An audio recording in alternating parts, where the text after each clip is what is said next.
Yeah.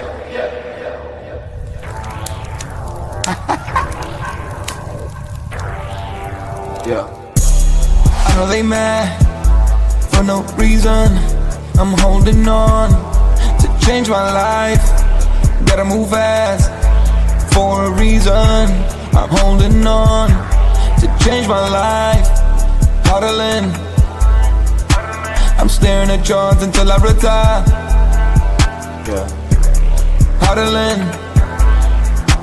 I'm staring at charts until I retire. Oh, 700K, I'm selling a Bitcoin. Haters mad, but they listen to this one. More profit coming to my direction. Yeah, you know me, I don't need a mention. I got the remedy, ooh, yeah. They don't just follow me, ooh, yeah. You say allegedly, ooh, yeah. You would subscribe to me, ooh, yeah. Staring at chart, drawing a line. Make a decision, you out of time. Huddling, huddling, huddling. I'm staring at charts until I retire. Yeah. Huddling, huddling. I'm staring at charts until I retire. Yeah. See on stage. On-chain revolution.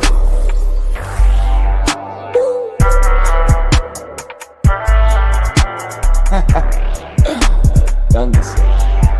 Boom.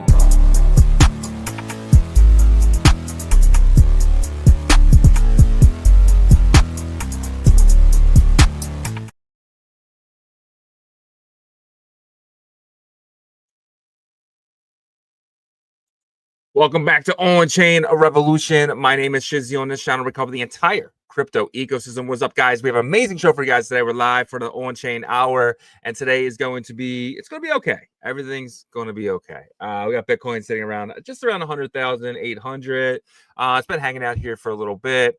We are seeing the bears really start to come out right now and say 57K, 75K, 81K is the bottom. I think it's all bullshit. I think it's just all kind of smoke and mirrors. This is kind of what happens when we get into a November where we really haven't seen a bull run and people are still stuck on this 4-year cycle. Guys, the 4-year cycle is dead. The 4-year cycle, the way we knew it once before, is dead. It's never coming back. I think you can take past data and you can just shove it up your, I mean, there's nothing that you can do. There's nothing that relates to what we've experienced. And a lot of the reason is because of TradFi. TradFi has come in and they've taken this small little area of finance and they've adopted it basically, right? So now we're on their cycle now, and potentially, right now we are one of the laggards in their cycle, which usually means eventually we're going to really start moving forward here. A lot of that money is going to trickle down when risk on continues, basically, right? Because we do know that we're getting the end of quantitative tightening. December 1st. That is a signal for risk on. If we get another rate cut, that is another signal for risk on. And if we get the government to reopen, right, we could get that as another type of risk on here. So I am very bullish for the back end of this year, for December right now. I do feel like we are in this like weird area of this next set of bull run where it's like we just had this pullback and we're waiting for liquidity to re-enter the markets, and I think it does enter in the next couple of weeks, and I think we should see that in the latter of this year. Q1 could be something special. It could be everything we expected Q4 to be.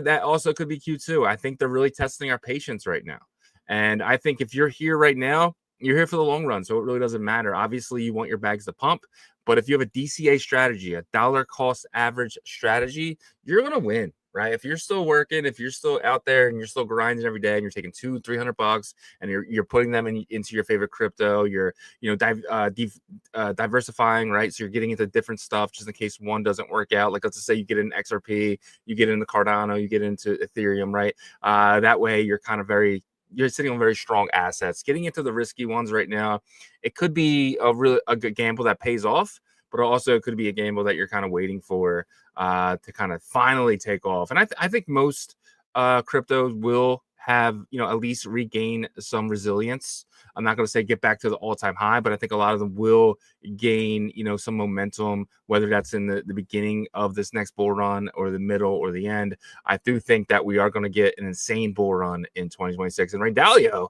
actually came out and said some stuff better. We're going to get into that, but let's get our show started today. So without further ado, we bring in my partner here as always, Mr. Yagobi. What's up, buddy? What's up? What's up? What's up? What's up, man? How you feeling with everything? The price action shit, the news is not here. It's just like, it's one of those things where it's really hard to be in crypto right now. Do you feel that same way? Yeah, I do. But I heard you say the next bull run. So in your mind, is this kind of year bull run over for you? Are we done with it? Bull run? Well, I'm just saying, like, from a timeline perspective, like a historical thing. Cycle is out the window. You believe that? It's completely gone? I believe what we're in now in a business cycle. That's correlated with the stocks, correlated with golds, but I think we're on the latter part of that. So we're on the back end. So we just got to wait for our turn.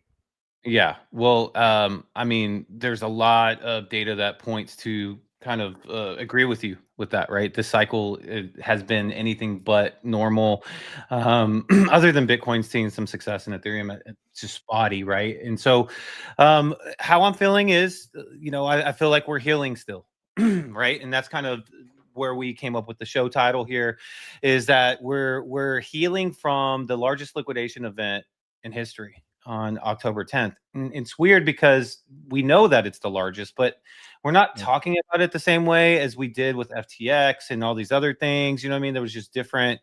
I think there's still like this hope, which I don't know if that's a good thing or bad thing. At the end of the day, you do have some really smart people like Tom Lee coming out and saying, hey, we're still healing from this. I think he was on a show yesterday saying we're still healing from that largest liquidation event in history. And, it will probably take, a couple more weeks, but eventually we'll hit the confidence back in the space. And that's when we'll start to stride and hit that upward trajectory. And that's what I'm, looking forward to, is some point in this quarter 4 that we do see some momentum being built up, but I'm okay with healing however long that takes. Yeah, 100%. And like, shout out to Ryan Bolin. He says crypto bubbles are making it look like liquidity is starting to come back on now, just with all the smaller projects first. Interesting. So basically what is happening right now is there's a ton of stable coins. Right? That's one thing I don't understand. People say there's no liquidity in the markets, but stable coins are at all-time high. There's so much stablecoin. We've never seen this many stablecoins sitting, and they're not in decentralized finance, meaning they're not staking them, they're not putting them in liquidity pools, they're just sitting there. And so there is a ton of liquidity there, but it's just not being used to buy projects. Something just came to my mind, and I can see a possibility where, hey, look, over the past weekend, Jay Powell injected, what was it, $29 billion into the banking system. Some of these large accounts might be saying, hey, I don't really trust the legacy system anymore. I'm going to send over a lot of my value over to Ethereum or Solana, because I know that if I have that stable coin in my wallet, that it's backed, right? So maybe that's some of that money that's coming. I'm just trying to think of reasons why they would park it. Shut down, right? Shut down. Yeah, government shutdown, of course. Yeah. And but still, it's been happening too, by the way. It's not like it's just kind of came out of nowhere. There has been an increase of stablecoin liquidity on Ethereum for sure, Solana for sure. Tron had some, which was crazy, a decent amount. So that's really interesting to me, because you and I were looking for, are they staking with this? What are they doing? Some of it's just parked. Right. So we'll see what the main reason. I think that's going to come to the surface of why that's being there, being parked there. Yeah, 100%. And I think it's really interesting. Let's dig deeper into this, because if you go to DeFi Llama and CoinGecko, CoinGecko and DeFi Llama, you can basically kind of see how much TVL there is on each chain. Right. So right now there's about $127 billion in DeFi, right? But that's including, Ethereum, that's including Bitcoin, including a lot of these ones, right? And then if you come up here and just do stable, let me actually share my screen so you guys can see what I'm doing here. So if you come up here and just type in stable coins by market cap, you can basically see that, we're you know, we're at $305 billion in stablecoins, right? Which is this is absolutely insane. I mean, we had a high going back in 2022. It's just been up only, but a lot of them just aren't actually doing anything in DeFi itself. They're just sitting there. So if there's $127 billion locked in DeFi, but there's $300 billion in stablecoins, I mean, I have no idea what their stablecoins are doing. Like, it's crazy. Yeah. The only thing I can also think of, I guess, two things. That first one was definitely speculative, right? With the banking system being weakened, but the plan with this current administration, trying to strengthen the dollar through stable coins and trying to strengthen the treasury bonds and the U.S. dollar. So look, I mean, there's obviously a big plan that's happening, whether that's just the entity side or the government and I think a lot of these things are interconnected, right? And so. It's going to be interesting to kind of, get more information as time goes on. Does this number continually increase? Then do we start to see the dollar strengthen and people more interested in bonds again, right? So there could be a domino effect here, and we might not see it for the next until like 6 months down the road or 12 months down the road. Yeah, 100%. And Albert Amari says, Shizzy thinks we go up in 2026 because Ray Dalio thinks so, which makes absolutely no sense at all from a timeline. So throw your timelines in the trash. Your crypto timelines are gone. We are entering quantitative tightening, which means we're the next thing that usually happens. So we're finishing quantitative tightening, and what usually happens is we start to enter quantitative easing. Crypto, if you go look, every single time we enter quantitative easing, the DXY drops, right? DXY drops, which usually means that people are taking their dollars and putting in their assets. We've never been in a bubble like we've been in right now with Nvidia $6 trillion and all these other ones, and then start printing money. That's never happened before. So if you think we're going to print money and crypto is going to have a bear market, you're an absolute idiot. I'm sorry to say. If you think the government printing money means bear market for any reasons, you're just not paying attention, and maybe you're just too stuck into the 4-year cycle, and you need to potentially step away from that old data. Yeah. Well, I think so the 4-year cycle, I think that's hard to kind of break if you've been in crypto for a while, mentality wise, right? But I think to have success, you're going to have to make a decision on that, right? Mm-hmm. And the one thing that stays true, and it's been true since the beginning of the Web3 digital asset space, is that when money printer turns on, then the risk on gets bought up, right? So exactly. That, and I think that that's something that you can rely on pretty much any time of any historical period. Yeah, and Bitcoin used to be considered a risk-on asset, but I don't think it's risk-on anymore. I think that people are using it as a risk-off asset. That's why Bitcoin has ran with the stocks, right? Bitcoin has ran with the kind of the risk-off stuff. When you're buying Nvidia, you're buying it because Nvidia is very risk-off, right? It's going to be around forever. It's forever and ever. You're gonna get your 6 to 8% a year. You might have a year where you get 20%. You might get a year where you get -5%. But on average, over the next 10 years, Nvidia is going to go up 6 to 8 to 12%. That's a very safe asset. That is very risk off. If you get into stuff like very risky, like let's just say quantum computing stocks or going down the line, that you're going risk on. And those stocks really haven't started moving yet either, because people aren't feeling the necessary push to say, I'm gonna get out of Nvidia and go to other stuff. So we are seeing risk off, and Bitcoin has become a risk off asset. Tom Lee's trying to make Ethereum a risk off asset. That's kind of reason why you're just kind of seeing Ethereum go up, but we haven't seen anything else. We haven't seen XRP, Cardano, and really any of these other ones really push up this year. We saw a little bit in the beginning of the year, but that was kind of with everything else with the Trump pump.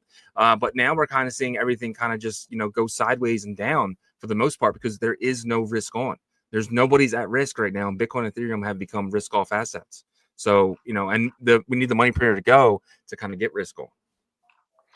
Yeah, I agree. That is when we go into risk on, is whenever there is more liquidity. And you have to understand too, the $29 billion that was injected 2 weekends ago, that's like a drop in the bucket of what they probably need to inject. So, there's like shortages and they know that. And so I think we're going to be injecting possibly hundreds of billions of dollars, if not $500 billion in the next year, 2 years, et cetera, right? To fix what's broken, which is everything right now, right, in terms of the legacy system. And so what does that mean? That means that things can get really bullish in a risk on environment while the system is burning down, because there's a new system coming in place, because the old system doesn't work. It's being proven right now. And COVID was a big part of breaking that, because, you know, they had to, you know, put patches and band-aids everywhere, duct tape, to try to fix the situation. But now, like, all that's catching up, right? And so with that being said, you know, I think a ton of liquidity is going to be poured into the economy the next 2 years, and I think that risk on is going to benefit a lot from that. While they're kind of changing of guard of like who's kind of being in control of this now new system that's happening. So, I mean, obviously, you know, this is forward thinking, but not too much forward. We're talking about 1.5 to 2 years. Yeah, I completely agree. And Ryan made a good point too. He says Bitcoin and ETH now flight to safety. That's Kathy Wood saying that, and she's someone who's very risk on when it comes to stocks, right? And she believes Bitcoin and Ethereum are both risk, you know, basically risk off assets, right? Or no, and now flight to safety, 100%. Albert says, just think about it. We just keep going up for the next 3 years. Listen, dude, like Bitcoin's going to 700K in my opinion, next 24 months. Like, there's nothing anyone can do about it. It's definitely going to ride that wave up there. Bitcoin is very undervalued when it comes to everything else, and you know, because it's, you know, technically it's better than gold, right? So Bitcoin has a long way to go up. So when you say everything, what is going up? What is going up? Everything is down. You're sitting here telling me that, oh, we can't all go up. Nothing is going up when it comes to crypto. We've been in technically almost a 6-year bear market. So why can't we have, you know, 2 years of insanity when, you know, we're in a bubble and, you know, the Fed prints money, so people go risk on? I don't understand your point here. Yeah. Well, I will say that, you know, in terms of Bitcoin and Ethereum, you know, they did have their moments. Ethereum didn't really, if you think about barely crossing over the all-time high. But Bitcoin did have its moments this year. But, you know, if you look at any of these sectors of our space that experience any type of like hyper price, you know, upwards trajectory, it was the Solana meme coin sector in 2024 and barely in like the first 3 months of 2025. So that was like, which honestly is not like what you want to be the sector that goes up, in my opinion. You want all the blue chip level, the secondary blue chip level, the mid caps, that needs to benefit first. And unfortunately, we just jumped straight to the degen part, to where some of these coins were getting $2 billion, $4 billion market caps. With that being said, though, like, I agree. So the average retail user did not experience any really up, right? Maybe some, you know, decent gains with Tau, different times, maybe like Solana, you know, at the end of last year, but we haven't had anything close to 2021 or 2017. We just, and early part of 2018, we haven't had it. And I think those days are kind of coming to an end. I don't think we're going to get a full-on bull market. I do think it's going to happen in sectors, right? Right now, it's privacy sector. If you're in Zcash, you're feeling like it's a bull run, right? And prior to that, if you were in, you know, I think it was, you know, the X402 stuff, I think that's just getting started, and that could be the next big thing. But he says here, he says, if Bitcoin is not a risk on asset, then why are we waiting for risk on? We're not waiting for Bitcoin.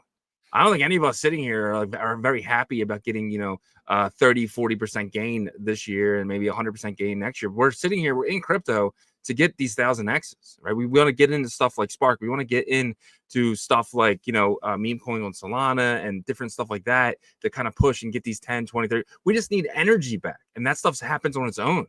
So we're waiting for the energy to come back into crypto so we can actually start moving forward. There's a lot of these tokens too that are just undervalued, because they're actually having real world assets and stuff being built on top of them. And I just think that it's only a matter of time for everything kind of goes absolutely nuts. Shizzy keeps saying Bitcoin is not risk on asset, but is waiting for a risk on environment.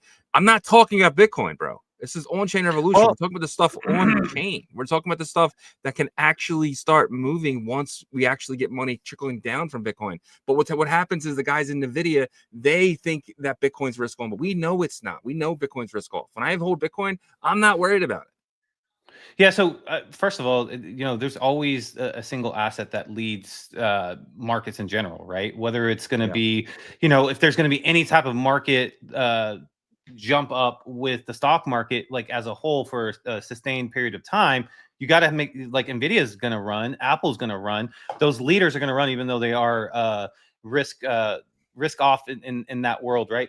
Exactly. But if you ever get to risk on, there's levels to it, right? So those have to start, and then it trickles down eventually once, you know, liquidity gets, you know. So when there's a bear or drier liquidity, I guess, period that we've gone through recently, the only opportunities that people are going to look towards are the ones that they feel like are for sure's, right? And Bitcoin experienced that this year, actually hitting an all-time high of $126,000, right? So they had their moments. Even gold, like, you know, people considered that like a life preserver at times, right? It had its all-time highs and then it crashed really hard. So you know, I think the whole point of Bitcoin going up whenever we go into risk on is just starting the movement. It's not to stay all that liquidity to stay in Bitcoin. And then it's eventually to hit those, like I mentioned before, you know, that top 100 section of the blue chips, and then the mid caps, and then down later. Because like you mentioned, like, you know, meme coins on Solana and stuff like that. Sure, that is definitely the gambling area, but we haven't even hit like some of these like proven coins that have proven themselves to stay alive over the past like 6 to 10 years, right? They haven't really had their moment. You've had one-off situations, Zcash, for example, right now. What the hell is that? But hey, they're you know, obviously thriving because of privacy and stuff like that. But yeah, so I think that is a kind of the perspective of Bitcoin. It's, you know, it has to, it's the leader. It's going to start a run.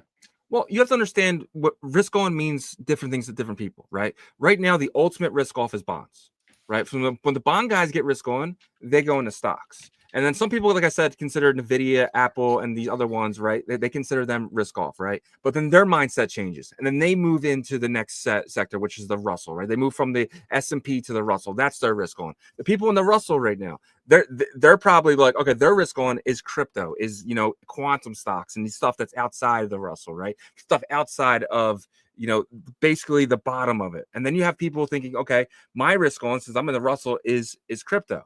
And the people in crypto are like, you know, my risk off is Bitcoin and Ethereum, and I want to get into XRP and Cardano. And then it's so on and so on. XRP and Cardano is risk off to some people, and they get into meme coins. Like, that is the trickle down effect of risk on. It means something to everyone else. And then he says, so going from 15K to 126K is not impressive. No, not for Bitcoin. It's not impressive. It's over a 2-year span. Bitcoin is an asset that is brand new. It's a baby. This thing should be minimum be at $10 trillion, which is 5x from where it is right now. Yeah.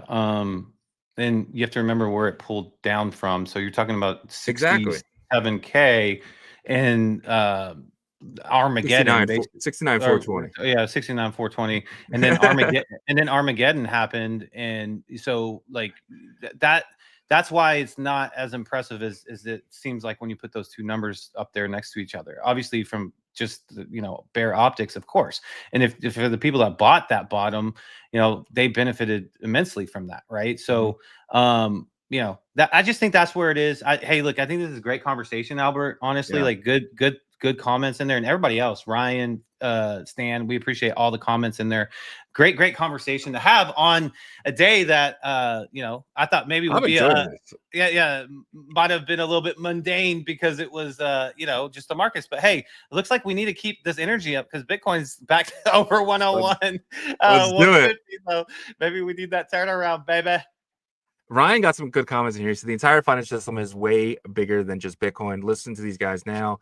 They know what they're talking about. I love Ryan, man, my guy. So learn and grow. And no, it is just hot, I'll tell you, 100%. And then Stan, the legend himself, hops in. He says, what's the channel's opinion on what price Bitcoin needs to all-time high to be considered successful? I think Bitcoin needs to get to, you know, $10 trillion to be successful. I think it needs to get to half of gold's market cap. I think gold is around 24 trillion right now. I think Bitcoin, and for Bitcoin to be successful into being what it's supposed to be, which is a store of value and a digital gold, in my opinion, that's Bitcoin's most successful narrative. Digital money and all that stuff, I don't think so. I think that's more of a digital gold narrative, and I think it needs to get to at least minimum half of what gold is. So I won't call Bitcoin successful until it gets to, you know, potentially 700K. Yeah, and it's proven everybody wrong too, right? Every time that you have the pundits that were calling against, you know, saying it was a Ponzi and it's, you know, pet rock, all those things, saying it'll never get. There was one guy, Peter something. I forgot his last name, but he was completely saying that like it won't go past 20,000 again or something. Oh yeah, he went on Yeah. Joe After Rogan's show, right? That guy. yeah, I forgot his name though. Yeah. But he, man, like he seems like a smart guy too. So, it keeps proving people wrong in hitting those new all-time high numbers. So, I think that's not necessarily like a question to really. Obviously, you ask these questions and stuff, but asking what price does Bitcoin need to hit all-time high to be considered successful, I think like you have to think of it as like zooming out, and it's always going to appreciate in value because you looking at it as like a 10-year, 20-year, 50-year.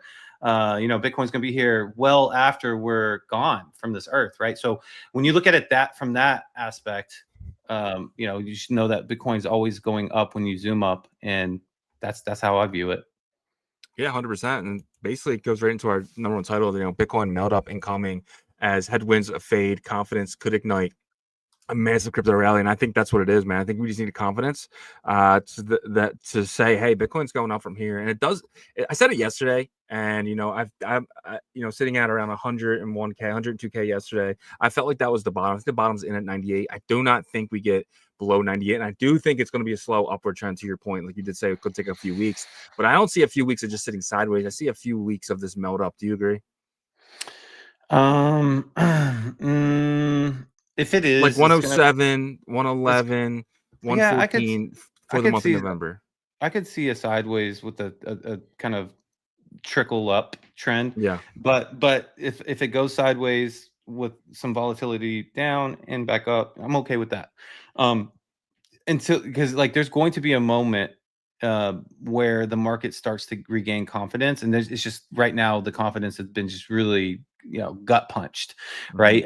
I don't think people realize how many different parts of the Web3 native space got liquidated and got beat up from October 10th, right? Or 11th if you're in Asia. I keep like thinking I'm saying the wrong date, but you see it. You see it whether it's, and the one thing that people also you guys need to think about is like these big protocols and platforms, maybe Pump Fund, maybe other ones that were drawing in so much revenue and stuff. You don't think that they had positions in different things?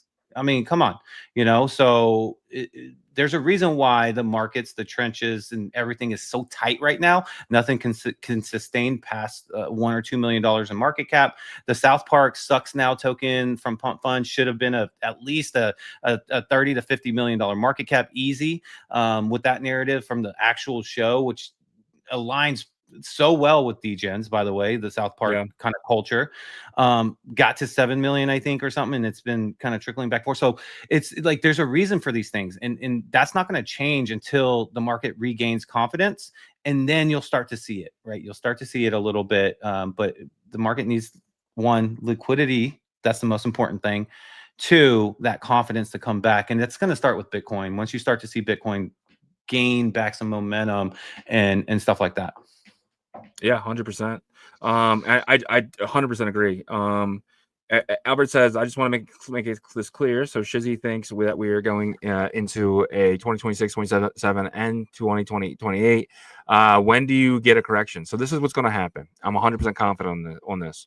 We start the bull run going into, basically going in Q1. So it's going to really going to start in December. I feel like Bitcoin's going to actually rip to like 250,000 going in. I do think we get a correction in May.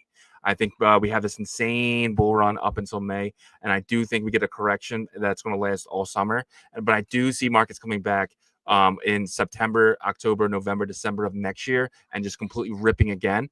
And I think that going into 2027, I do think we're going to get maybe like a weird year where it's up, it's down, it's up, it's down, but it's mainly sideways throughout the year. And then 2028 hits, the halving hits. I think we get a left translated cycle, which means we basically had a right translated cycle this time, a left translated cycle this time. And I do think the bull market completely ends going into the election, when I do think the Democrats are probably potentially going to take it. I hope not, but I think they are, and that's what's going to cause a downward effect when they come in and they start messing with all the laws that Trump's already kind of put in place. And I think we get a real correction 2028, 2029, and even 2030.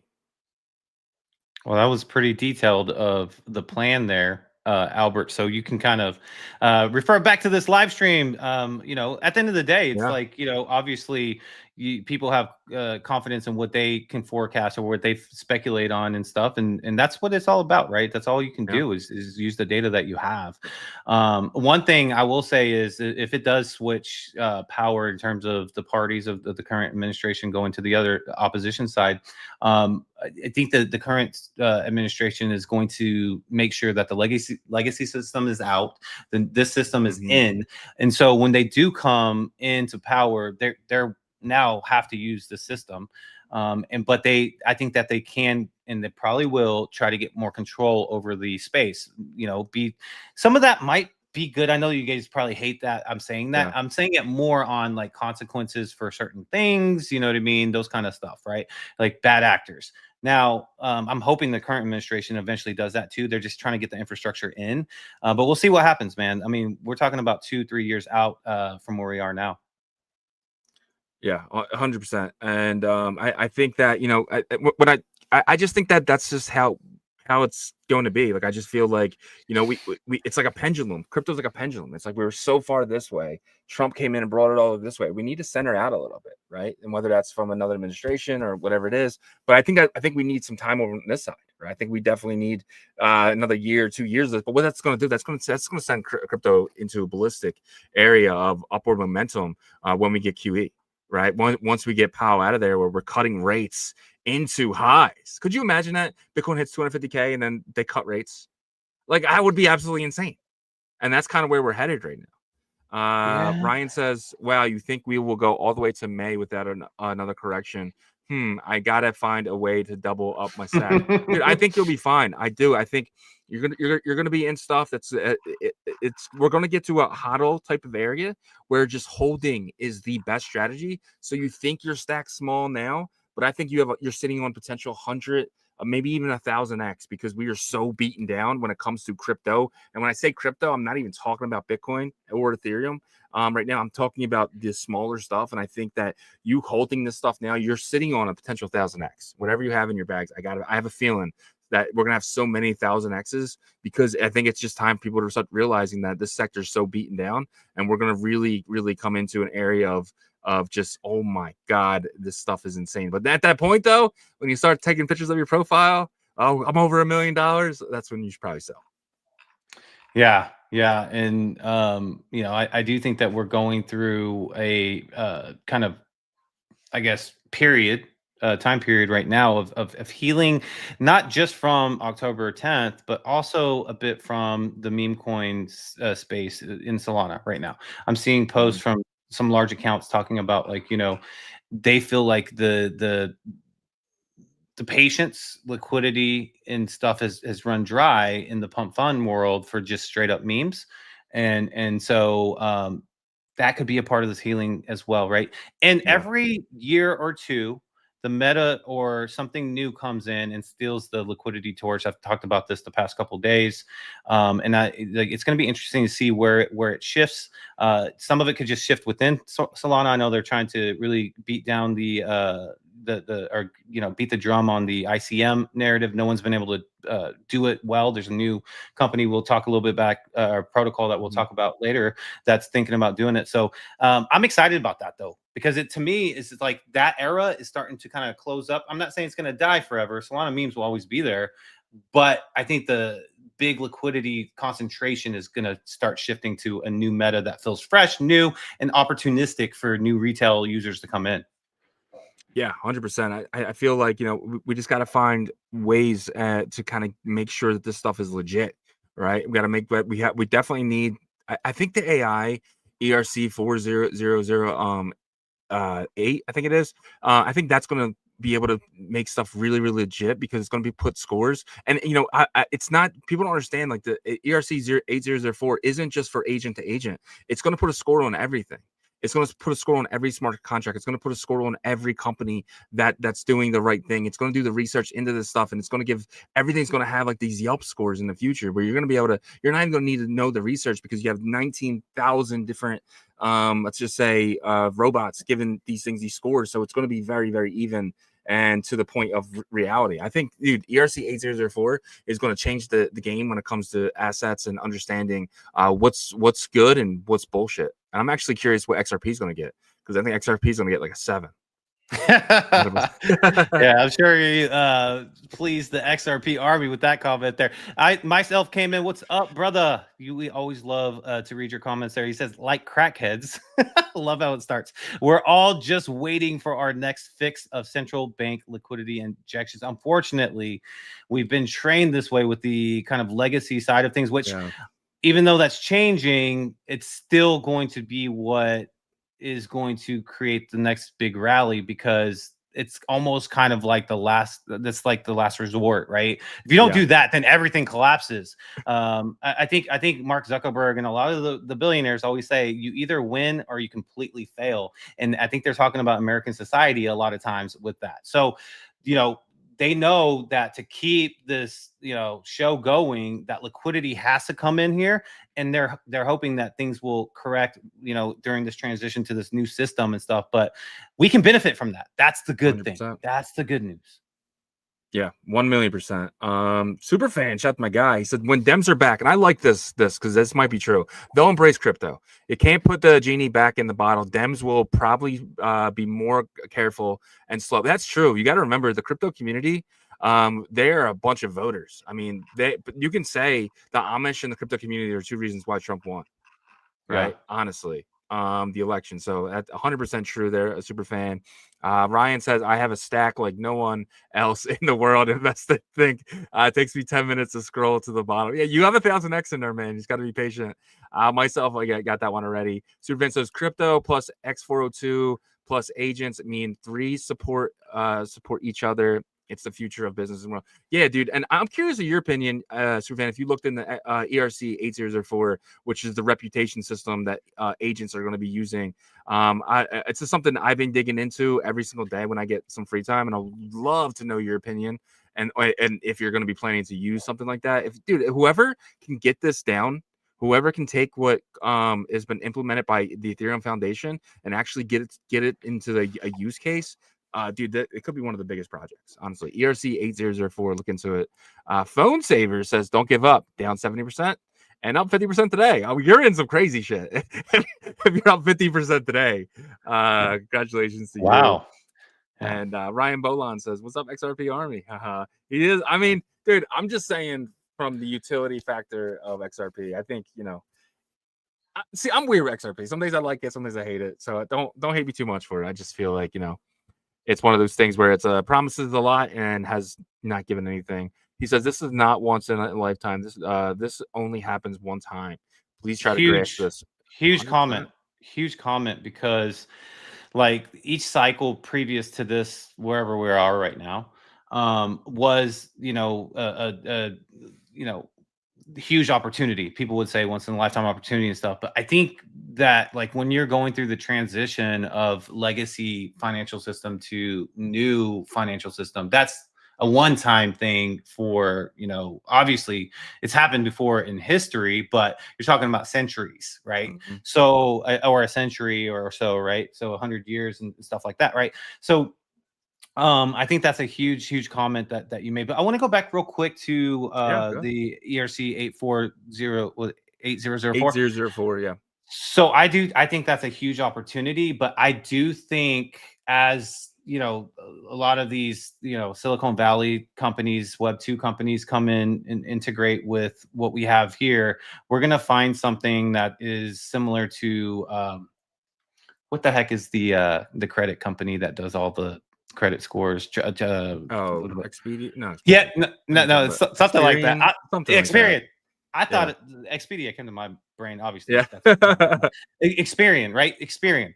Because, they want that kind of brand to be like, okay, look, we are the best at being able to kind of rate these AI bots if you want to, not have to look everywhere. Because I think it's going to be messy in the beginning. I think there's going to be a lot of people that are like, oh man, I used that one. I didn't really get what I thought I was going to get. Some people said it was good, but it wasn't what and then you're going to find like the leaders in that sector, and there's going to be like an Experian or something that takes advantage of that, and they're going to be able to monetize it some way or another. Well, that's the, you know how they're going to monetize it? They're going to give you the score you want to get. So they're going to do it in a very centralized way. So ERC 4008 makes it decentralized. So are you going to trust something that can be manufactured by a centralized entity, or are you going to trust something that's actually online, and actually Ethereum validators are actually the ones that are validating these ERC 80s? Because I remember it's part of the code now. It's a part of Ethereum. So that's the biggest part for me, right? So it's decentralized to where, you know, it's, and you're going to have, hold on, you're going to have 15,000, every single node is going to have its own AI. So all these nodes are going to be validating this as well, and they can get slashed. So your thing here is going to be saying, oh, you can do it this way, but you can risk getting slashed and losing a massive amount of Ethereum. If they are depending your scoring based on, you know, like truthfulness, and then you can get slashed for being, I don't know how they can do that, because it's like a human. No, if it's honest truthfulness, you're fine. That's what we want. No, that's what I'm saying. That's not what my point is that like it's an opinion almost that's like created based off of, you could say, yeah, it could be, no, like, they're gonna have a algorithm. Yeah, it's a checklist algorithm, and everyone's gonna have the same checklist, this everything, right? So it's your smart contract, you know what I mean? And some people are gonna be like, I got a 0 because it's different than anything else. Okay, then you guys need to create something, you know, standardized for yourselves, right? Like a different ERC code. But I think the main one, ERC, but that could take time to really hone down what is good, what is the really good formula of the checklist too. And number two, decentralized doesn't, like, there's so much stuff that's like manipulated in the decentralized world, and you can manipulate through voting, you can manipulate through just, you know, heavy buying and selling groups and stuff like that. So I get where you're coming from like a fundamental. This is done through Ethereum though. We're not talking about somebody getting 51% of their token and making the changes they want. I'm talking about Ethereum, which is the most decentralized besides Bitcoin, and you're having nodes to back that. That is the reason why I'm so bullish on it, is because it is the Ethereum's version of it. From the Ethereum Foundation. Yeah, but I mean, even from Ethereum, like you can manipulate like a token price, right? You can do all types of things decentralized. You know what I'm saying? Like, like for example, Ethereum Foundation can't manipulate a token. Not foundation. I'm just talking about. Well, that's like where it's coming from. If there was a user or whatever, yeah. I mean, look, if they're gonna integrate it to where you're gonna get slashed and you're gonna get hugely punished from it, then I think you can build up a system of trust that way. Let's see how they roll it out, right? Because I just want to say, like, for me, like personally, when I hear decentralized, like I don't automatically think anymore of like, okay, it can't be manipulated, it can't be like pushed one way or the other, because it definitely can, and we've seen it. This might be a completely different situation, you know what I mean, with this new voting system or whatever. And I do think like decentralized systems can get really, really good if they have those algorithms and those punishments just really intact. Yeah, you know. But yeah, it's good. I think it's exciting to see, because we're talking about being efficient. Like for me as a person that, like, you know, you and I are a two-man team that do a lot of our work ourselves, right? But we could do so much more if there's like a agentic, like trustworthy network that we can delegate a lot of these things. That, like, our show could just improve by like 1,000% with different things. And think about it. Think if your rating's 94, your bot, you get to, you know, you can say, hey, my bot's rated 94. It's one of the highest rated bots. You can charge more. So in this system as well, the more truthful you are to the system, the higher your score is going to be. So when you're giving a score, you're getting a score back, right? So when these AI agents, let's just say one cheats, you know, hey, that one got a low score. So let's just take the percentage of the top 30%, right? And so there's just so much in there that you can decentralize. And when you say like you can't trust decentralization, the only real thing that's decentralized is Bitcoin. That's the only real thing that's decentralized, because it's you know, throughout the entire world. And yeah, you can say like there's 3 or 4 companies that have the amount of hash power, but a lot of those companies are, you know, funded by, you know, these pools, or they're pools, right? So they do vote one way, but again, they're going to vote for the best way to kind of keep the price up. And that's the same kind of thing. You're not getting that from Solana. You know, the foundation owns over 51%. They can make any change they want. So I wouldn't even call Solana decentralized. I would call them actually centralized. So the only real 2 things is decentralized or Ethereum and Bitcoin. Yeah, Everything but else is in the air. I mean, as more and more medium and small miners fall off, I mean, it definitely could get to a point to where, there's 1 to 2, maybe 3 groups of people that Yeah, are, just kind of like how the stock market got to at sure. some point. It started off centralized, obviously, but you're talking about like BlackRock and Vanguard, maybe Fidelity making like how many. I think the BlackRock owns like what 55% of like all US companies, theoretically, from the share size, right? So Yeah. I mean, I don't know. In the end, we are where we are, and we know that this system's better. We just need to get there, and hopefully, it won't be compromised along the way. Yeah, 100%. And Superfan basically says the same thing you just said. He said literally every day last week, each chain announced their X402 facilitator, and 402 scan is going to keep growing. So yes, 8004 is needed. The stuff's moving fast, and then anything's seen. Yeah, I mean, X402, you need ERC 8004 just to make sure that these agents are. I mean, I think it was WeWork put out a thing yesterday, and they said, "Hey, we tried to delegate, our workflow to AI. 98% of it was wrong." Like, so, you know what I mean? So it was like we need these trust indicators to know like which ones are the good ones and which ones are the bad ones. So Yeah, and that will get better with time, obviously, with everything.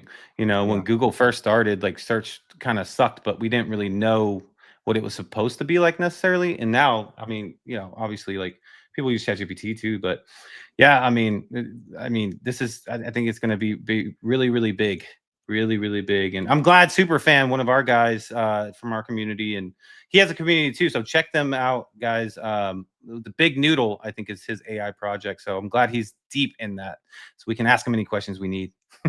100%. You want to jump into the Bitcoin price action? Yeah, we could do that. All right, let's jump into the Bitcoin and price action and crypto bubbles, guys. If you like to sponsor this segment, hit us up. But I was just joking. Formerly sponsored by someone else, but right now there's no sponsor for the Bitcoin price action and crypto bubbles. Like, let's get into it. Yeah, let's do it. Before we get into the price action, though, guys, help us out on the YouTube side. Smash that like, subscribe to the channel, turn your notifications on, all that great stuff, so you know when we go live. On X, share the space. We get as many people in here as possible. But let's jump into some price action. And if you're new, we do the price action every day, but we do hit it at a high level, so it's not like in-depth TA or nothing like that. Just try to get a feel of where Bitcoin is wanting to head, and to start the day off, or at least here in the West or the US, it looked like we, since about 6 a.m. Central, we've been trying to start this uptrend. It did wick down, though, all the way to 99, 99,000 there at 5 a.m. It looks like it wanted to turn around. Now, I'm not seeing like a strong push up right now with these, the MACD indicator. It looks like it's just touching the fast and slow line to technically, switch over from sell pressure to buy pressure, but there isn't like a strong type of push I don't see yet. You see that we did wick up here, though. We did wick up to 101,600 right around there. Let's kind of back it up. You can see the stochastics too it wants to head up there, but we could see some kind of sideways a little bit before we head up there, or maybe we head back down. That happens too. We just don't want to head down and stay down like this. But again, we are kind of going through a healing process, right? And so that takes time. But let's take a look here at the support and resistance going back to 6 a.m. today. And if we bring this up at the levels that we're at right now at the 101,200, you could see this thin liquidity. This is a very low volume area right here, but support is winning, right? You see that support winning here. We're catching below that as well at the 101,100, and below that we're catching dominating at the 101. So that is a good sign. It does flip back over, though, once we get below 101,000. So hopefully we don't trickle down there.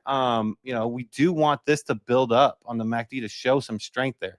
That is definitely something that's important. Let's kind of go above this, though. I mean, look, the volume's very low up here. So if we do get some large bids, we could push up, man. We could push up and, get stronger here on the MACD, as well as, try to challenge 102 in the next 2 to 4, maybe 6 hours, right? So that's something to look at here. Let's take a look here at the 4 hour. The 4 hour looks like it wants to extend. This was interesting right here. So this is kind of promising a bit, right? You know, we are down in close to the oversold territory for the 4 hour. So this is, you know, 4 hour candle. So just imagine that, right? So each candle does take some time. So, you know, are we going to stop in our tracks, reverse it, head back up? We probably need to see some aggressive push up for that to happen, right? So when I said challenge 102, I think if for that to truly happen for today in the next 4, 8 hours, maybe 12 hours, by tonight, we would probably need to see 105, 106. And I just don't know if that's going to happen on a Friday heading into the weekend. Hey, stranger things have happened, right? As of right now, it does show it wants to, you know, continue a little bit in this buy pressure. We'll see if we can do a complete reversal and like, you know, continually have, you know, this buy pressure continue basically. But we do need to see some larger candles to have something that's effective, something like this, right? It looked like it was closing up and then you turn it around, right? But this is a little different situation. We're already in kind of like overbought territory up there. Here, we're close to like the oversold, right? So to me, that would be pretty unique to just stop in this tracks right here and then reverse completely to the upside. Again, stranger things have happened, right? I'm just not expecting like extreme volatility to the upside. Not right now during this healing period. For me, my expectations more of if we have a bad day, then we have a rebound the next day until we have consistent, you know, positive upward trajectory price action for Bitcoin. That to me is at least, you know, 5 to 7 days consecutively. And I just don't know if we get that for the next 2 to 3 weeks. You know, ending the month, I think we could probably get that. We will see though. But taking a look here at the daily chart is one of those situations going back here, like where I said, hey, look, until we start to see a breakdown in the MACD here, I am not going to say, hey, look, it looks like this sell session is over. And I'm not going to say the sell session is over because that is what I'm seeing here. You see the downtrend too as well. So, you know, until this really starts to break down, I think I'll probably put more into the shorter time frames, the 4 hour.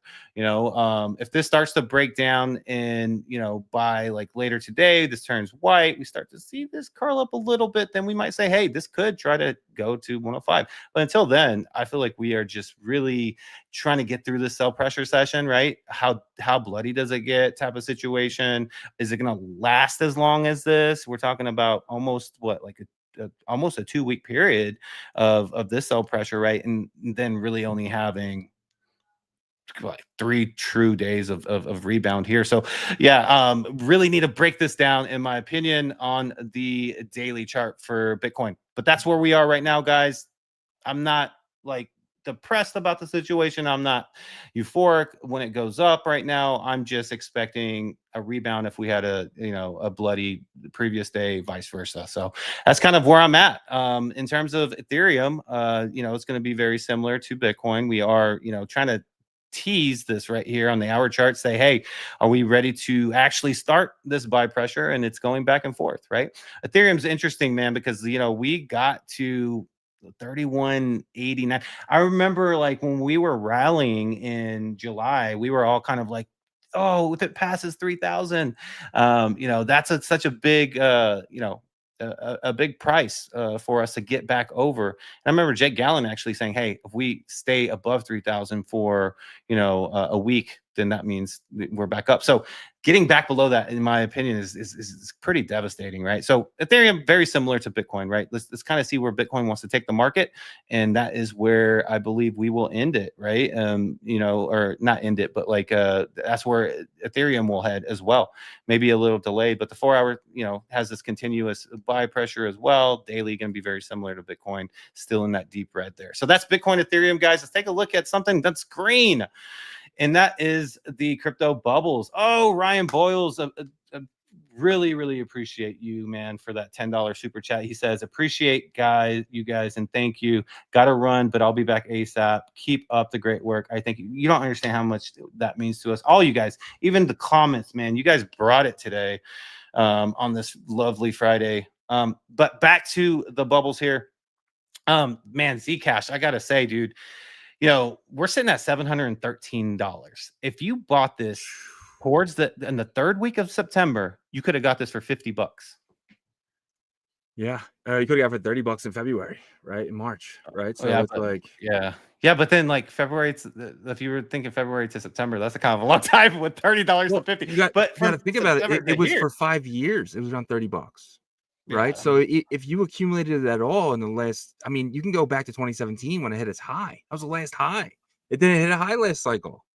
Yeah, for sure. But I mean, the people like you would have had to have known some inside stuff or like something to get in September at like 50 to run it up to where we are now. Yeah, $700. So some people are eyeing this as a short possibility, but I don't know, man. Like I would be nervous right now. I know it does feel tippy toppy right now for Zcash, but you know what goes up does come down. I just don't know if 700 is the top. I think it just might have been one of those that got beaten down so long, and it's just springing, right? Like it's just this ICP. Go to ICP I mean, had yeah, that ICP's run running too. I think this thing could go to like a couple $1,000s. This could go to $4,000 or $5,000. Like, well, I just feel like it has the momentum. Yeah, especially if the market rallies too, right? I mean, you're talking about something together that would just thrust this up. Typically, there's a handful of strong winners whenever the market rallies, and this is definitely in the bucket to be one of them. But Zcash, congratulations to the Zcash holders. I knew a miner. I've known a miner for a long time. He said he had tons of Zcash, but he just got rid of it like every time he would get some. But yeah, so you got Stacks bouncing back 16% there. AIA, man, this is the one that disappeared yesterday went into the top 200. Oh, yeah, I forgot about that. Now it's back into the top 100. So congratulations to AIA here, up 94%. Starknet, wow, showing a 40% upswing here. FET showing 58.2%. Filecoin up 118. This is interesting. Some of these old school, blue chips are starting to pop a bit, right? So that's a good sign, I think. You see Near Protocol up 41% there. Ethereum Classic up 33. These OG coins like Ethereum Classic, even Litecoin, man, it's so interesting to me that it's literally a time appreciation that they experience, not necessarily fast, but it's like zoom out, they inch up, over time. So what else? I saw something before where Ethereum Cash is always an indicator for a bull run. When I'm sorry, not Ethereum Cash, when Ethereum Classic, it's always kind of been something that actually triggers a bull run because people are coming in and they're thinking they're buying Ethereum, but like I'll buy the cheaper one, and they buy Ethereum Classic. So that's usually a moment of retail entering the markets for the very first time. But the thing is too, have you ever tried doing a transaction on Ethereum Classic? But I imagine it's similar to the Ethereum proof of work. 7 what? days. Oh wow! Because there's no miners. There's no miners. Yeah.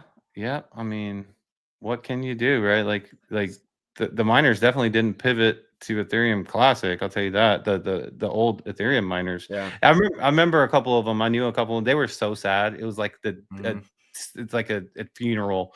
There's like, oh, we were making so much money because they were, man. A lot of Bitcoin miners pivoted too because it was just so lucrative at that point. But then we got IP, which is Story Protocol, up 15%. I think that's going to be a appreciated environment because they are going to be the go-to for intellectual property digitally, right? Well, no, I think the other one's going to be. I think I know someone like Yuga Labs. Yuga Labs is doing the exact same thing IP's doing, but they're just doing a better job of it.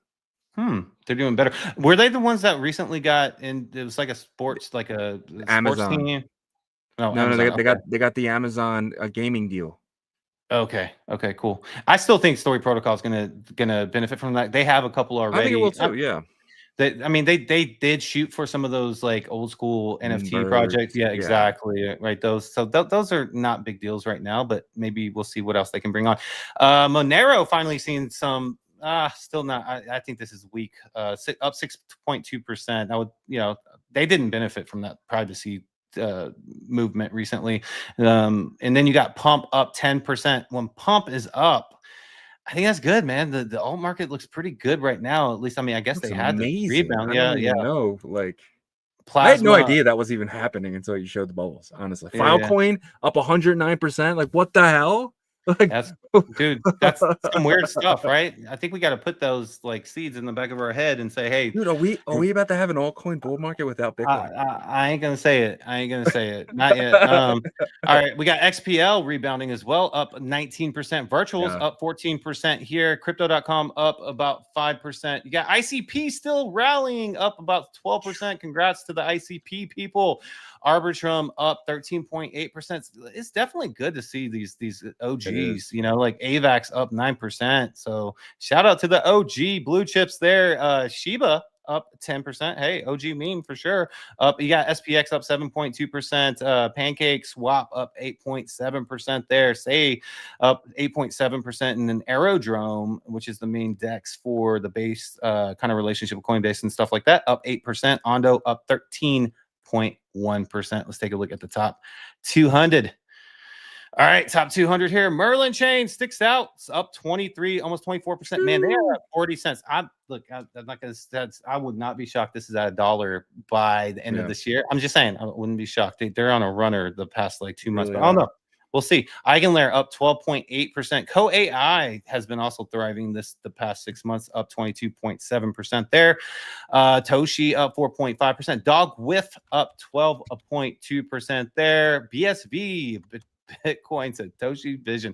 I just don't get it about those, like this one, Bitcoin Cash, Ethereum Classic. How they survive, I don't know, but they seem to stick around. Fartcoin up 11.2%. So Fartcoin, man, if there's ever been a meme coin that's taken punishment the past 3 months, it's been Fartcoin.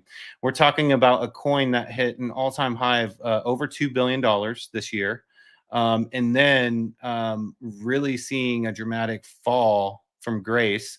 And then rebounding a little bit, and then now just sitting at 283 million. It was the leading meme coin on Solana for a long time, and then you got Dog Whiff, that's double. Dog Whiff was trailing Fartcoin for a lot of this year, right? And now it's actually taking the lead there. So interesting things there. Maybe it's showing a little bit of maturity in the space. It's like, okay, look, we're still immature. We'll go with Dog Whiff hat, but Fartcoin, that's too immature for us. No, I don't know. But that is Bitcoin, Ethereum, and the alt markets for you guys. Hopefully that gives you guys some insight of where we are, at least, for the alts here. Oh, you're on mute, sir. Mute. Yeah, thank you, sir. Let's get into the comments here where we guys can showcase the top comments here. I did see something happen on YouTube where some of the comments got pushed back, but I'm seeing them here, so I'm gonna just roll with it. Let me actually show my screen because in the show we do a thing called First is First, and today's first comment is the great Webdro. Congratulations, you, my friend. You have win number 54 on the year. Congratulations. Absolutely awesome to see. We're getting down to the nitty-gritty here, guys. There's only like 40 more days left, so it's still anyone's game, honestly. There's a couple people on the top, I think. Well, it's not for everybody, but if you have like 10 or 15, you still have a shot. You just got to beat Webdro to the post. But shout out to Webdro with win number 54. We got the great Mike Dupoint in here, my guy. He says, "Soul Fun meme, F the world." I'm not sure what you mean there, buddy. Arita says the new AI payment protocol will be to AI what TCP IP was for the internet. Yeah, dude, X402. I mean, it's one of those things where I feel like, yeah, outside looking in, you're like, oh, well, it's been something on the internet for a long time, but you don't understand. We finally have a framework for multiple chains now that can actually put this stuff together using AI agents, using crypto. There's a lot to this that I just feel like this is just the tip of the iceberg of what we've seen so far. But the stuff being built on top of this is going to be absolutely legendary. And we'll see who can actually do it first. OnePlus ad is here, my guy. Bitcoin is truth, a legendary one. Abstract, man. Satoshi and Nakamoto, the guy who created Bitcoin, watches our show every single day. Appreciate you, my friend. Chips and Dip is here. Webdro is here. Ryan Bolin is here. Superfan is here. Chief Axel, my guy. Appreciate you. Albert, even though you were wrong in this situation, I think I still love you, buddy. Let's see. Who else we got? We got the great Eat Satoshi. He says, now then, thought I'd catch one, lad. It's been a while. Still got my pass from 1 month. Shout out to you, my friend. 1 month in, the legendary Eat Satoshi, my guy. Appreciate you, my friend. Stan is here, my guy Stan. And then we have Albert again. Let's see. Hydro Sapien, appreciate you stopping in, my friend. Absolutely awesome to see you here every single day. Myself, absolutely awesome every single day as well. For someone new, Phone Savers, appreciate your comment today. Absolutely means a lot to us. Every comment really does, is absolutely awesome. And then we got the great web Joe popping in at the very end. Thanks, Shizzy. Saved from the graveyard. Yeah, dude, I hop in here every day, 8 o'clock. Whatever it says on my screen at 8 o'clock, like if it resets and I'm already in the StreamYard, I still say it. So I'm just going to go by, as long as you're in by 8 o'clock and it doesn't get by that point, then I'm going to call it. But shout out to you, my friend. And shout out to every single one of you guys who makes roll call each and every day. Actually, a really good day for numbers. I thought it was going to be really bad, but the numbers are looking really good today. So shout out to all you guys watching right now. All right, let's jump into some other stuff here. I got a bunch of banners to go through. We haven't hit on any of our banners, which is crazy. All right, so Ray Dalio warns. We'll run through this pretty quickly because Ray Dalio put out this huge tweet yesterday. I don't even know if you can call it a tweet. It's actually like it's a big article, but he warns excessive debt during economic downturns leads to self-reinforcing cycle where currencies devalue, inflation rises, and living standards decline. He's actually coming out here and saying stimulating into a bubble is one of the most riskiest things you can possibly do. He's basically saying he said U.S. currency is about to dump hard. Do you agree with Ray here? This is somebody who's been an economic genius, made billions of dollars off his, his shorts from, shorting dollars. He's big into economic, what is that called? And it's not TradFi, it's Forex. Okay. Yeah, I mean, that I know that the Dixie is a basket, but it would affect that, right? So if that happens, then so then we get to that point on your lovely chart that you bring up of, the one that kind of unofficially says that we're in, the alt season, right? And so when does that happen? I'm not sure, but I mean, this is something that I think like people that pay attention to this chart, they probably are excited to hear him say that. Yeah, I mean, I'm very excited for the dollar to die. I'm not even trying to honestly, but it comes back, right? The dollar is very resilient every time it has died. And you got to remember too, like in 2002, it was trading at like 120, and it had that insane crash, 2008 crash, right? But it was already kind of declining.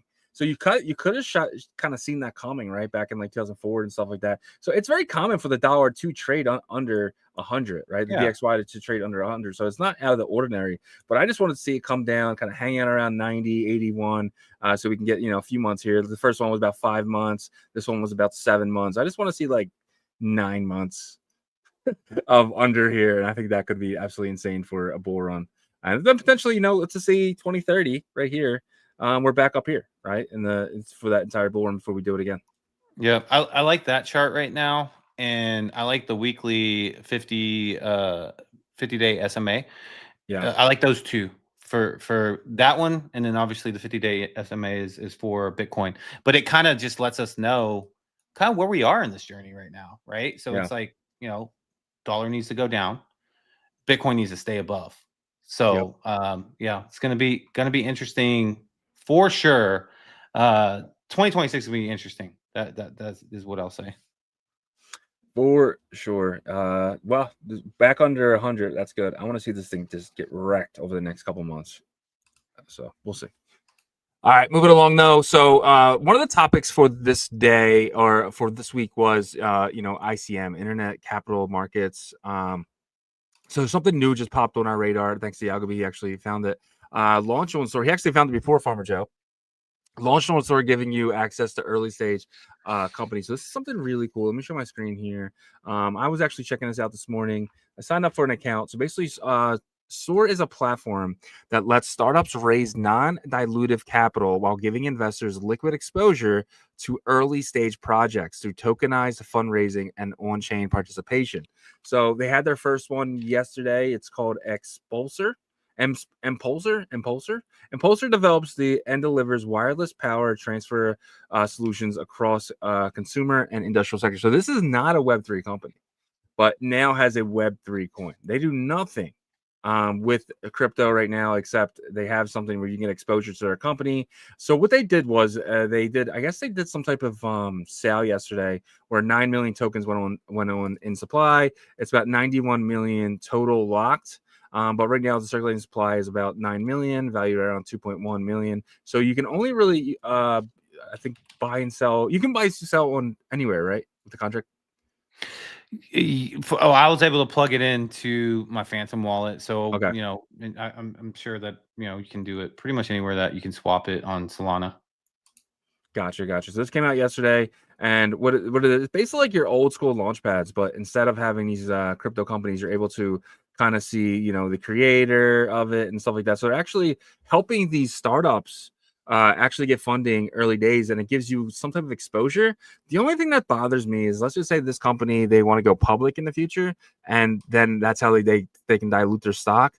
What happens to the coin, right? Like, how do you have a stock and a coin? I just don't like this 100%. How do you feel about this?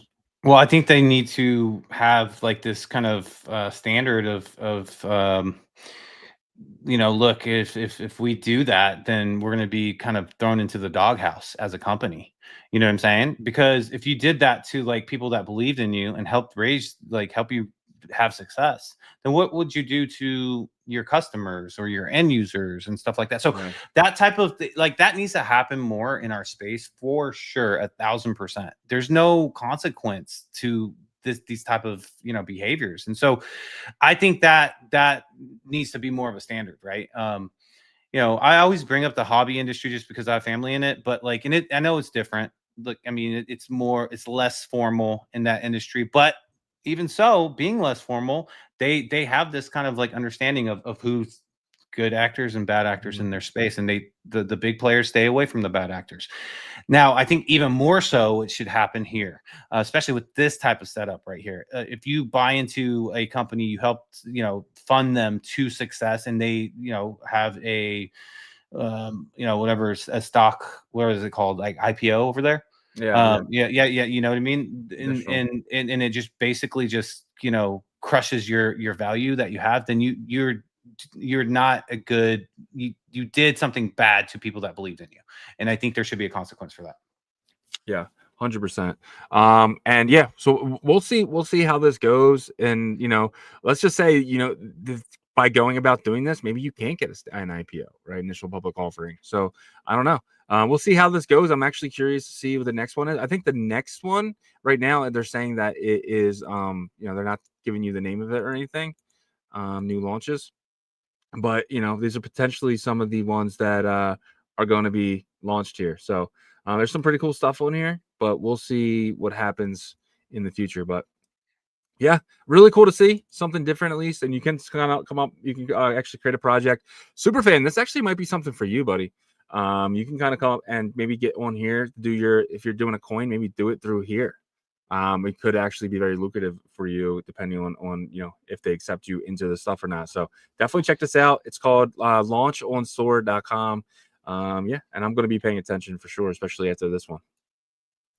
Yep. I signed up for an account. The first launch that they had was pretty successful. I think that highest that I saw it was like $27 million market cap. And I know that we always talk about market caps in this space, right? Yeah. But I think more than that is like, what is the quality of the product, the investor type, and the system that it has, right? So if they're able to maintain and build on top of it, then that's going to show something, because that's something that's very much lacking in Solana right now. There's no sustainability, especially right now. Zero sustainability. And so this would be a breath of fresh air for that ecosystem. And so we'll see how it continues to grow. 100%. Let's move along here. BTC and ETH spot ETF saw net inflows yesterday, which was weird because the price of Bitcoin and stuff went down.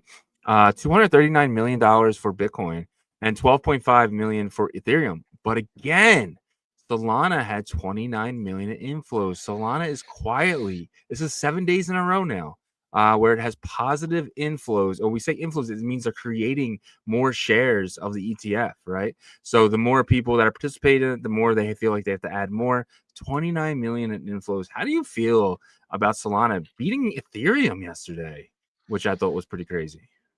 Double Ethereum.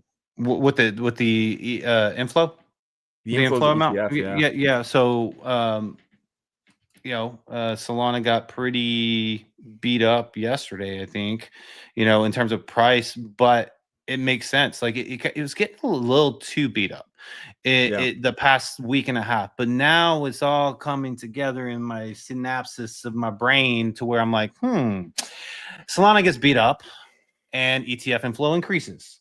Makes sense, right? So we've been talking about this the past 2 days, and I think Solana is the next ETF winner, right? I mean, it's just pretty plain and simple. You can see, just use logic, and you can see that. And I still think there's going to be a face. Maybe I'm wrong on that. Maybe Solana's like, we don't want a face, but I think there's going to be a face because I think there's going to be heavy investment into it. But it seems like to be the one that's taking the spotlight right now. We saw it pass from Bitcoin to Ethereum. Seems like it's passing from Ethereum to Solana now. Makes sense if you look at kind of hierarchy a little bit. So. Yeah, 100%. I do think that, we're going to see a big pump up for Solana because of this. When the ETF, because remember, these are spot ETFs. Right now they have to buy them, OTC from Coinbase Prime. Let's kind of see, when Coinbase has to re-up on this, and we kind of see them sending cash to Wintermute, and Wintermute going into the markets and buying a ton of Solana to kind of refill that. So we'll see how that comes. But let's move along here. Paradigm. Identified as the top hype holder with 19 million hype tokens, around $763 million spread across 19 wallets. So somebody went through and they found out that these wallets are all funded by the same entity, and the entity ended up being Paradigm. I went and did some research on Paradigm. Paradigm is a private investment firm based in San Francisco that focuses primarily on cryptocurrency and blockchain technology sectors. It was founded in 2018 by Fred Ersham, co-founder of Coinbase, and Matt Hung, formerly partner at Sequoia. So this is Matt and Fred's company. Fred is somebody who, I think he was one of the first investors in Ethereum, and he's been somebody who's been around for a long time. So how do you feel about them owning about 7% of the total circulating supply of Hyperliquid?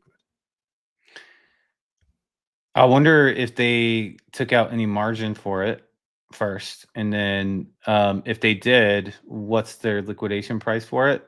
And if not, and if it's all like capital that they own, those guys are experienced as hell. I mean, you're talking about Sequoia Capital, one of the largest investment firms in the world in general, ex Coinbase executive, right? So Coinbase founder, ex Coinbase founder. That's, to me, confidence is there, and I don't think those two guys, because they know the market so well, I don't think they would put themselves in a situation of being margin called or anything like that. So who knows, though? I mean, but big. Like this is all spot, right? Because this is all sitting in those wallets, and someone was a heavy detector, and they realized these are all connected. And that's kind of the cool thing about blockchain, right? Is that you get a sleuth, then you're kind of like, okay, these people are in it. You know what I mean? And there's gonna be more and more sleuths, and there's gonna be AI sleuths. There's gonna be AI sleuths that scan the blockchain, and you're just like, hey, tell me who, like, what's some big, wallets, and so that might be some, entities disguising a little bit more here and there in the future. But look, I mean, how do I feel about it? Let's ask CZ how he feels about it, because he had these guys in their incubator program in 2017, 2018. Yeah. Was he able to break off a bit from their success? I don't think so. Well, his project failed. It went to zero.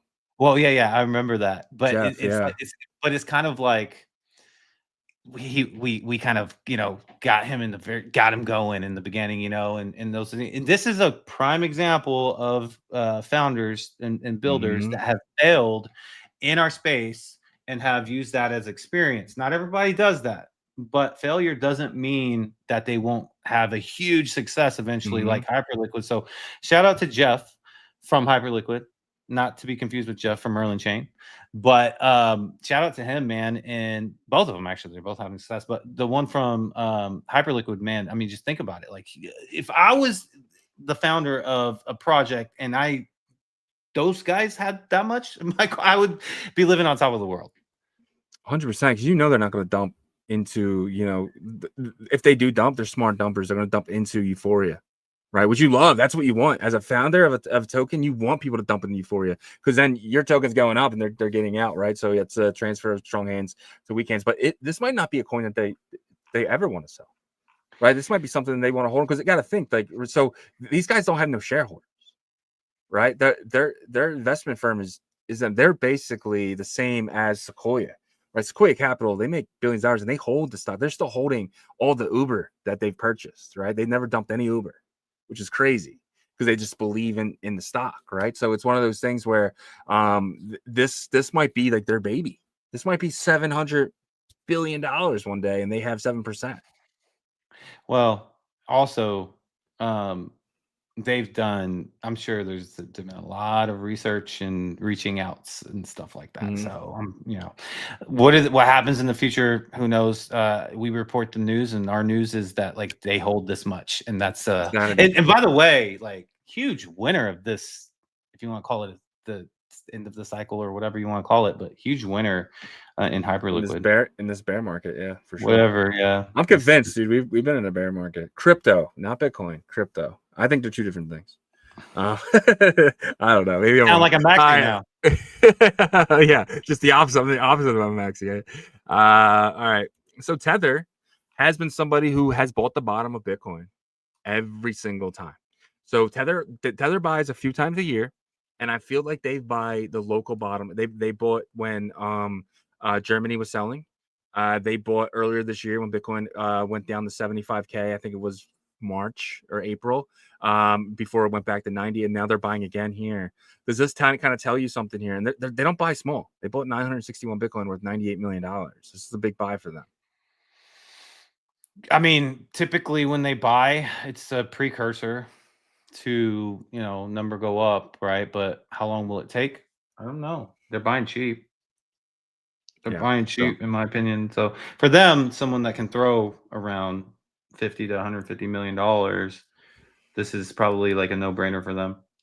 Yeah, man. All right, Flashnet. You guys know we're really bullish on Spark. We think it could be the next Sui. Spark, you know, they are, you know, building something really cool over there, like a state chain, and then Flashnet, which is kind of like their Uniswap and their, you know, smart contract infrastructure.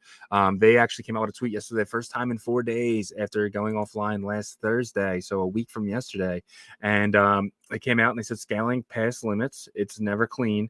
It's how you earn your place at the top. Everything's built now is designed for millions of users, not thousands. So previously, I guess they were just trying to make sure everything worked properly. So they put out this half-assed project. I mean, I think I can say that out loud because it did fail twice. And now they went back to the drawing boards and they're fixing it. They're going to make it perfect, right? And at one point, Solana was a half-assed project, right? At one point, you know, Ethereum was a half-assed project. So this does happen to some of the bigger ones. They fail a little bit and then they grow from the mistakes and they go into the code and they make fixes. This does look like it's going to be a few weeks now before we see another launch of Spark Flashnet. How do you feel about that? How do you feel about potentially having to wait to maybe December to be able to start playing on Spark again? I don't love it because there's Bitcoin that's kind of that's on the chain that's in other tokens and stuff, but the potential is what I think I'm okay to have the trade-off there, right? So I'm okay to wait. That's my trade-off for something that's going to be backed by an ex PayPal president, a billionaire, by the way, and someone that knows how to onboard users, and his network is, you know, probably the net worth of the network is probably insane. And he knows how to run a company that is Web 2, but it's user focused, right? You know, you're talking about you have to get users, and we found out that like he got absorbed by PayPal. He started a company from scratch, got absorbed by PayPal, and then PayPal picked him to lead it. So for me, I'm really bullish on the potential, and I think if it was just him, maybe we wouldn't have Flashnet. But his son kind of understands that younger generation, right? And so he says, hey, no, we got to have like programmability. If you really want Spark to get out there into the crypto verse and stuff, we got to have the programmability. We got to have the degens. We can stress test it, you know, and that's what Flashnet brings. So I'm okay with that. As long as they deliver a product that can be undisrupted, right? They not just continuously, you know, great in terms of speed and programmability and stuff like that for a high level of users, at least by, I would say, you know, end of the first week of December. I think that's important, and I think the timing could actually line up very well if the market starts to recover and gain that confidence back. Now, are we going to be stuck in our tokens? Yeah, but if that potential is there for degenning, that could be a good thing. Yeah, 100%. There is somebody else who was bought by PayPal and then became the CEO eventually. Do you know that that person was? Hold on. Somebody else that was bought by PayPal and became the CEO. So I'm thinking of the CEOs of PayPal. Elon was never CEO, was he? Yes. Yep. Elon Musk got it. What did they absorb? Zip2. Oh, Zip2. Okay. So Elon Musk had Zip2. Zip2 was some kind of payments company. PayPal actually came in, bought him up, and then he ended up being the CEO of PayPal. And it's funny, so when he bought Zip2, he went right to work. He worked for like a year and a half, and then he finally went on his honeymoon after getting married, and they fired him during his honeymoon because he finally left the office, and they were able to orchestrate a firing, and that was when he quit. He quit and then started SpaceX. Yeah. Well, I mean, he made plenty of money from that company. No, I'm just saying, like, that was a good best thing that ever happened to him. But it was funny how he went on his hunt. They had to fire him on his honeymoon because he wouldn't leave the office for them. Probably one of the all-time all-star casts of any company. Yeah. If you look at the PayPal mafia or whatever you want to call it. I mean, I'm not a big fan of Hoffman, but everybody else that was in there. You can feel how you want about Peter Thiel, but the guys made billions of dollars after. It's like like what they've done after they've left. That's the biggest part. That's like huge. Yeah, and on top, do you think David Marcus was in that photo? Do you think? Which one? The mafia photo. I don't know. I gotta go look at it though. But I mean, very very similar come up though, as a lot of them, right? Got absorbed or worked their way from ground zero. Yeah, 100%. All right. Let's get into the next thing here. All right. So we're already talking about Tesla. Tesla shareholders approve Elon Musk's $1 trillion pay package. Elon Musk is set to get paid $1 trillion over the next 10 years from Tesla. Insanity to pay one person $1 trillion? Tesla shareholders approve Elon. Yeah, got approved yesterday. Yeah, so it'll be in stock shares, so it'll be value, net worth. Yeah. But still, I mean, and I think I saw something about this on my timeline. I think he's slated for, what does it say, 2027 to be the first trillionaire because of this. So yeah, for sure. Yeah, he'll be a trillionaire, 100%. All right, this one made me sad a little bit. Nothing to do with crypto. But GTA 6 was delayed from November 19th, 2020 to November 19th, 2026. So, dude, I'm thinking about, when this drops, I'm going full tilt, bro. I'm going to start a company in the game. I'm going full metaverse, bro. Full metaverse. I'm going to work my ass off in the game and start selling this NFT. So the rumor is why they pushed it back was there's two things. They want to add AI into every single character. Every single NPC will have some type of chatbot, and they want to get this token on payment rails. So if you do earn in the game, you'll be able to send that token to Coinbase and cash out whenever you want. So if you sell a car in the game, or you sell drugs in the game, or if you rob something in the game, you're going to be getting coins, and those coins are going to have a liquidity pool potentially on Coinbase or somewhere where you're able to go and send those tokens there and actually cash out for real money. I mean, that's pretty dope if it happens. But when was their first announcement? Do you know the date of their first announcement that they were supposed to release? It was this year. I think it was no. It was last November. Yeah, that's why the meme is, like this happened before release of GTA 6, right? But yeah, I mean, technology advancements though, like that has to be the reason, right?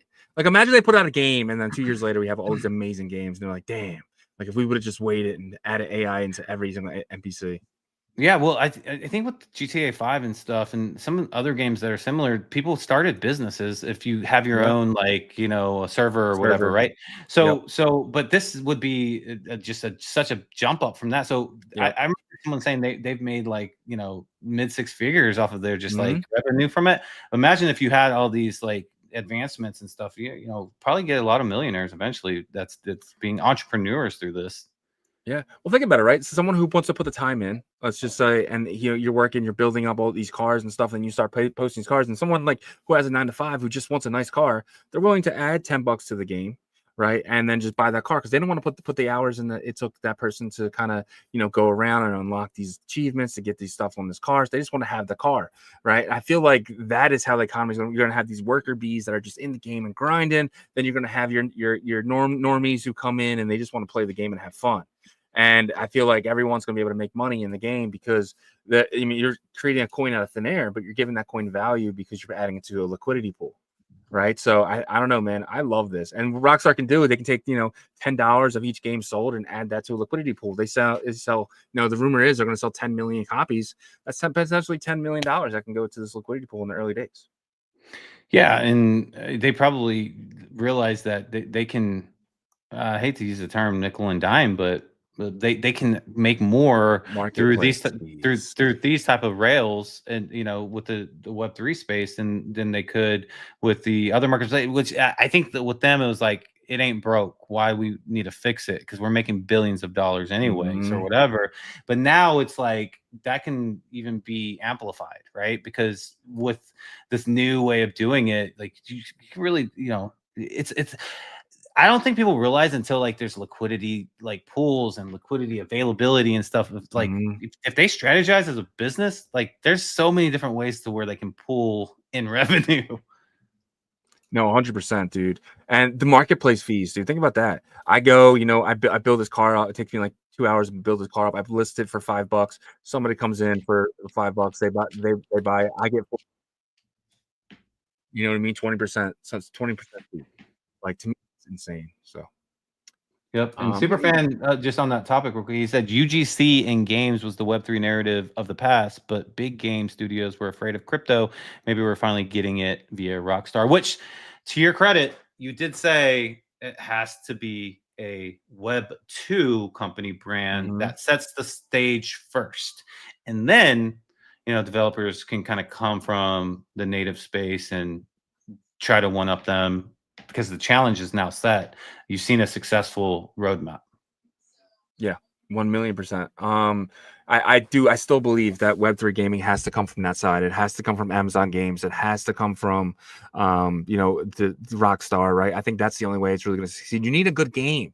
You can't have any of this bullshit where you're running around as an NFT and there's nothing to do in the game. Like, I don't think it's coming from that way. That is why Animoca has partnered with Amazon. That is why I think Rockstar is going to be going on these payment rails of crypto and stuff like that. So I'm thinking, crypto gaming is about to really explode, but it's going to come from the Web2 side.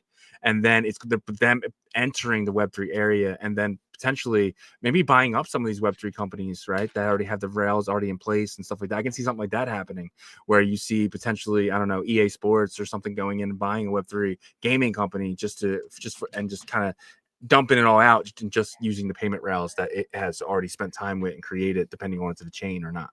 Yeah, I definitely will join. Probably you in GTA 6 and others. I think it's gonna be so fun. You know what I mean? Yeah. And then it's like, if you want to talk crap on crypto Twitter, just come to my hood over here. I'm just kidding. You honestly could, but all right. Let's get into our next segment here. So every single Friday, we're lucky enough to have the great guys over at AgentHustle, Emblem Vault, MigrateFun, and these guys are building something truly special. Huge announcement yesterday. They'll be working with CoinWorks now. If you don't know what CoinWorks is, they did the first TokenWorks. They did the first puppet strategy, not puppet strategy. What is it called? Punk strategy. Yeah, the punk strategy, and it was one of those ones that it went to $230 million market cap, absolutely insane. And they've done multiple strategies at this point, and now they'll be doing a what is it? What is it called? It's a Naka card. Nakamoto cards. Yeah, for sure. We're gonna learn all about it. It just came out yesterday. You're really excited for that. But just to mention too, they do have a new migration out there, a new cohort. About 5 teams right now doing really, really well. If you have any of those tokens, you have about, I think, like 10 days left. Make sure you guys are doing the migrations if you do have those tokens. And huge announcement last week. We talked to Chris about it, but today we're lucky enough to talk to Jake about it. But the Hedera partnership, absolutely amazing. So without further ado, let's bring up Jake Gallen. Jake, welcome back to OnChain Revolution. Thanks so much for being here, sir. What's up, guys? Dude, I haven't been here in what, 2 weeks, 3 weeks? Feels like forever with everything going on in our ecosystem, man. Yeah, well, I mean, you're working what, like 18-hour days? So for you, it probably feels like 2 months, right? But you know, you guys are constantly grinding, and you know, we use you guys as an example of a team that has the experience in our space and how to get through a tough time. You use your experience, you figure out how to generate revenue, which is not the easiest thing in the space, but you guys have figured that out. So how has the past 2 weeks been for you? You know, since we last talked to you, has it been like, can you catch a meal? Yeah, I mean, the market's been down. It was kind of what we were expecting. But building wise, man, between all the stuff going on with the recent announcements about migrations to Pump, working with TokenWorks on this, the partnerships with Hedera and everything else that's working on the background, it keeps us very busy. You know, on top of that, still have to manage operations of the entire ship and make sure that the company stays afloat, right? It's really tough without venture capital backing you, and that you have to consistently generate revenue for a 9-person team to stay afloat, right? It's not something that 99.9% of the teams in this industry can do. So we're one of few, you know, very proud of that, but the job is not anywhere close to being done. Yeah, I mean, you know, exciting for sure. The fact that you guys have so much experience on your team, and I think that's what, you know, getting the pieces. I say that a lot with you. Getting the pieces set in the right places was one of the biggest things that you guys did this year, and you're using all that experience, right? But I'd like to kind of kick things off with, you know, the token work situation, because I don't think a lot of people saw that coming, right? So maybe if you can dig into what that's about, because even after the announcement, they're probably like, "What's Naka cars?" You got to be a historian, NFT historian, to know, but they're worth a lot. You can dig into that. Yeah, absolutely. You could also go to the page. So if you go to TokenWorks, I have it pulled up here. It looks like, so the collection launched 15 minutes ago. There's currently 5.2 ETH on the bonding curve. Needs 40 to fill to buy the first or the lowest listed Nakamoto card. 6.3, so it's starting to fill up. It's a little bit hard to find, but if you scroll down or if you click browse, you'll find it. It should be at the bottom of all the collections because it still hasn't filled up the bonding curve yet. Oh, there it is. It says top performer, Nakamoto strategy. So kind of first and foremost, you can see on the middle right of the page, it says top performer. Yeah, right there. You could click on it and could kind of look at it. Yeah, you know, it's a new process for us as well. When the punk strategy took off, I was kind of observing it to see what it was. And I remember when it had launched, you know, I didn't think it would be that big, and then it turned out to be quite big. But as of now, all the collections that have launched on or through NFT strategy, which is the TokenWorks is the parent company, have all been 10K PFPs outside of the recent ERC20 launch that they did with Rect. So this is the first ERC 1155. We had reached out to Adam probably, you know, a month and a half, 2 months ago. And once they had got their initial deployments out, he had finally reached back out to us. And we were talking with him about Emblem. He was very familiar with Emblem. He holds rare Pepes and fake rares. And so it was actually a pretty easy sell. We basically told him the first thing we wanted to do was to do a strategy for the Nakamoto card. And he just completely agreed. There was no pushback on it. He knew that Nakamoto cards are of the same status as punks. It's pretty much Nakamoto card and punks in terms of the top 2 grails. Maybe if you throw in like Aetherox and a few other collections. But it's essentially now, it's a smaller punk collection. It has the same floor as CryptoPunks do of around 40 ETH. What the Nakamoto card is the first card of the Rare Pepe collection. Rare Pepe's market cap is about $500 million. It's one of the most valuable collections in the entire industry.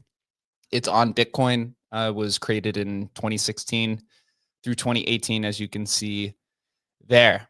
The Nakamoto card, at one point, I think the highest sale was like 6 Bitcoin. So I think it sold for like $500,000 was the top in 2022.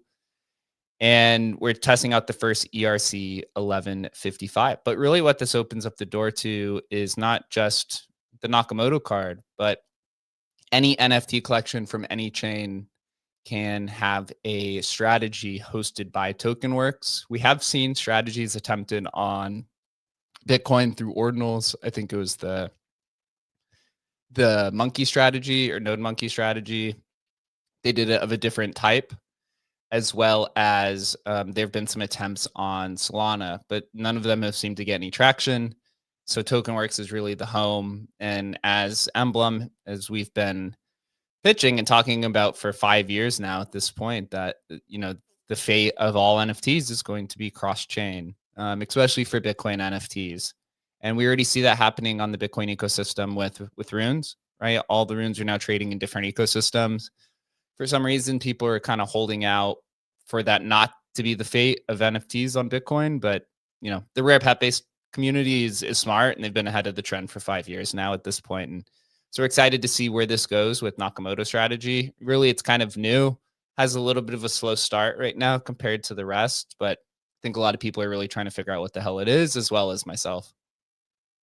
Yeah, I mean, and you know, it's a tough market right now, right? So I mean, it's just been really, really tough for anything to really get going. So I'm not actually shocked about this. This will actually pick up probably as the market picks up. But I'm trying to understand how exactly this works right now. So obviously, right now they have 6.3 ETH, and the cheapest one's 39.9. So I guess after they raise a certain amount, will they go and they then purchase the first one? Is that kind of how it works? Yeah. So kind of how you can see it is, see this like green bar at the bottom. That's Okay. essentially the bonding curve. And so right now you have to essentially fill the bonding curve. If you see the chart, if you scroll down, to fill the bonding curve means you have to buy the first asset, right? Because once you list once it buys the first asset, it lists it 20% higher. So in theory, right, if nobody else lists a Nakamoto card, so right now the floor is 40 ETH, so 20% higher is what, 45 ETH or so, or something like that, 46 ETH.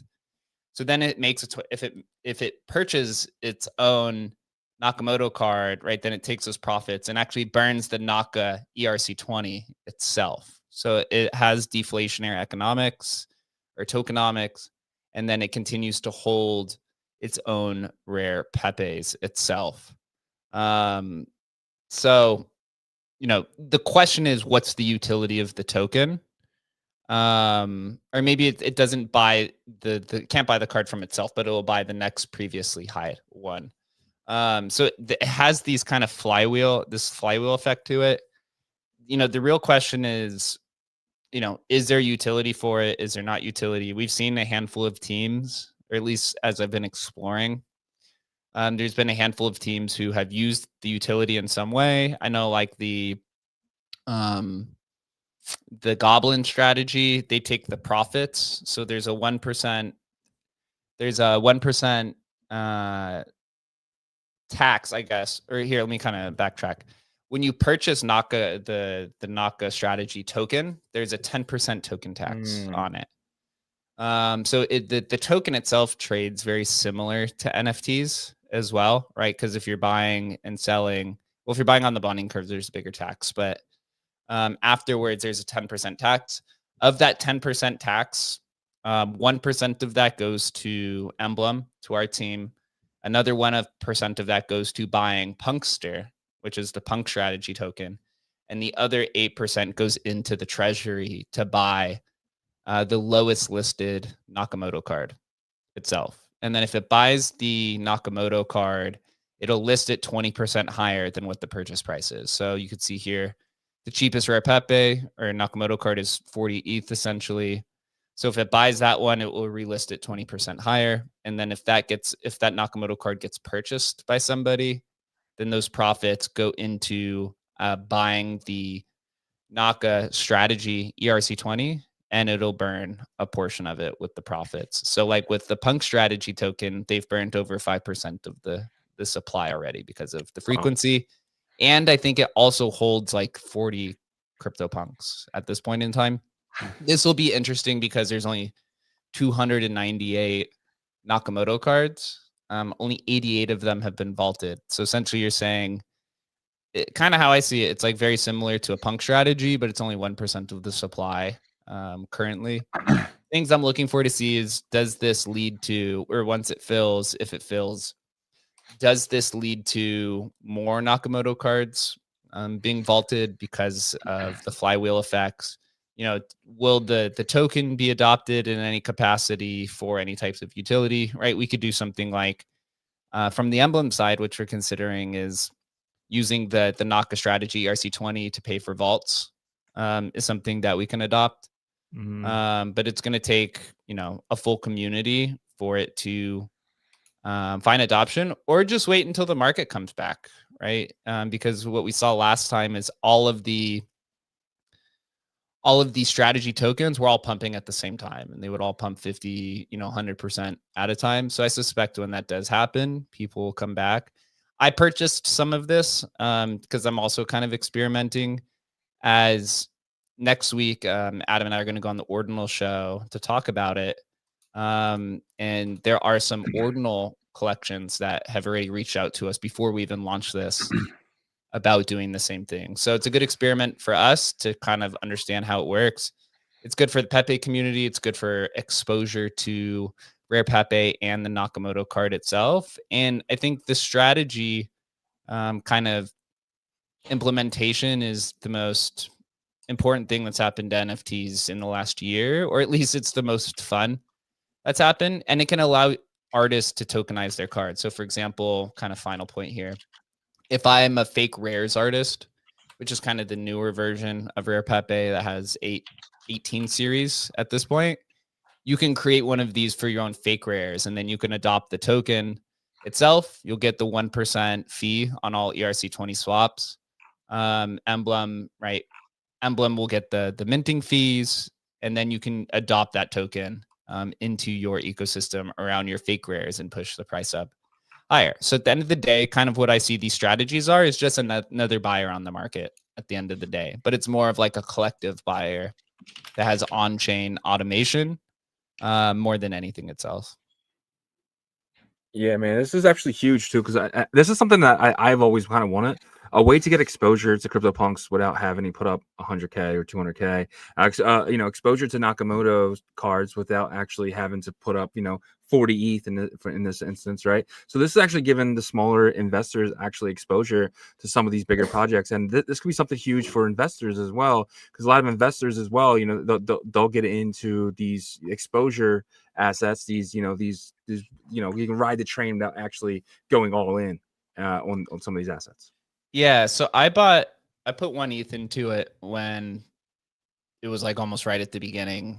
And so I have 12 million Naka strategy, which is like 1.2% of the supply.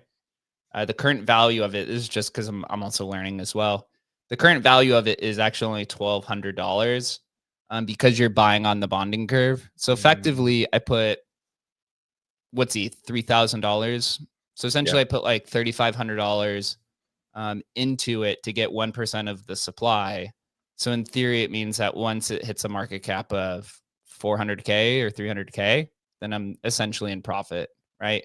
So if you're buying early now, you're effectively saying that you think the price is going to go over $1 million in market cap, so that you'll be in profit because you're buying on the bonding curve. And when I bought on the bonding curve, there was a 93% tax rate. So when you first buy, if you're the first person to buy on this bonding curve, there's a 99% price impact, because that's what goes into it goes straight into the holdings itself.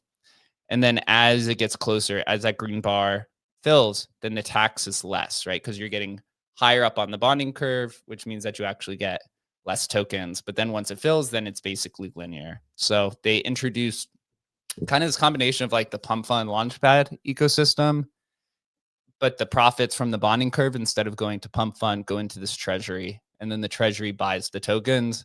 And if the treasury buys the NFT, it relists it higher. If that higher listed NFT is purchased, then it takes those profits, buys the ERC20 Naka strategy token, burns it, and then it continues on the flywheel. So if it takes 93% for all that, what the 7% goes into, or that's 93% is the tax. So then how's the liquidity pool built up? I think portion of that probably goes into the liquidity pool. I still have to kind of learn a lot of it more myself. Gotcha. But when I click on it, so I click on it now, I have it on a different laptop here. If I buy right now, it says the protocol fee is 53% on all swaps. So 53% of those, if I put in 1 ETH right now, 53% of that ETH, so 0.53 ETH will go into the treasury itself. Whereas once you fill up the bonding curve, then the protocol fee is only 10%. That's the static one across. So more of it goes into the treasury, right? I'm paying more, but I'm getting more tokens because I'm buying early on the bonding curve. A little confusing, but a cool and novel strategy to kind of see where it goes. Obviously, we want to see this thing succeed. I think it will. Obviously, tough market conditions, but from the emblem side, we'll also look into seeing unique ways to where we can implement it, and hopefully can encourage other rare Pepe artists, fake rare artists, ordinals. You can do Solana NFTs, base, whatever. I do just think it's a much better fit for the Bitcoin NFT ecosystem, because the Bitcoin owners are a lot more. I would say Bitcoin NFT owners are a lot more acceptable of ETH than they are of Solana. It seems like the counterparty community is pretty resistant to Solana outside of a few people, whereas all the NFT trading happens on ETH. So they're a lot more. It's a lot more of an appropriate environment for stuff like this. Yeah, I mean, I think it's one of those plays though that if you were to get in, kind of say, okay, look, I'm willing to throw 500, $1,000 at this or whatever, right? Maybe a little bit more, whatever people feel comfortable with, knowing that I probably shouldn't expect anything in the next month or two. But once NFT season kicks in, I think all these thrive together. And so that's where I think it's like, there's not many of these opportunities to where you say, okay, I can lay some here. And we know NFTs are going to recycle, you know? And so whether that's going to be in Q1 next year or whenever, you just kind of had that in for like a good surprise one day, in my opinion. And that's what I'm looking to do with it.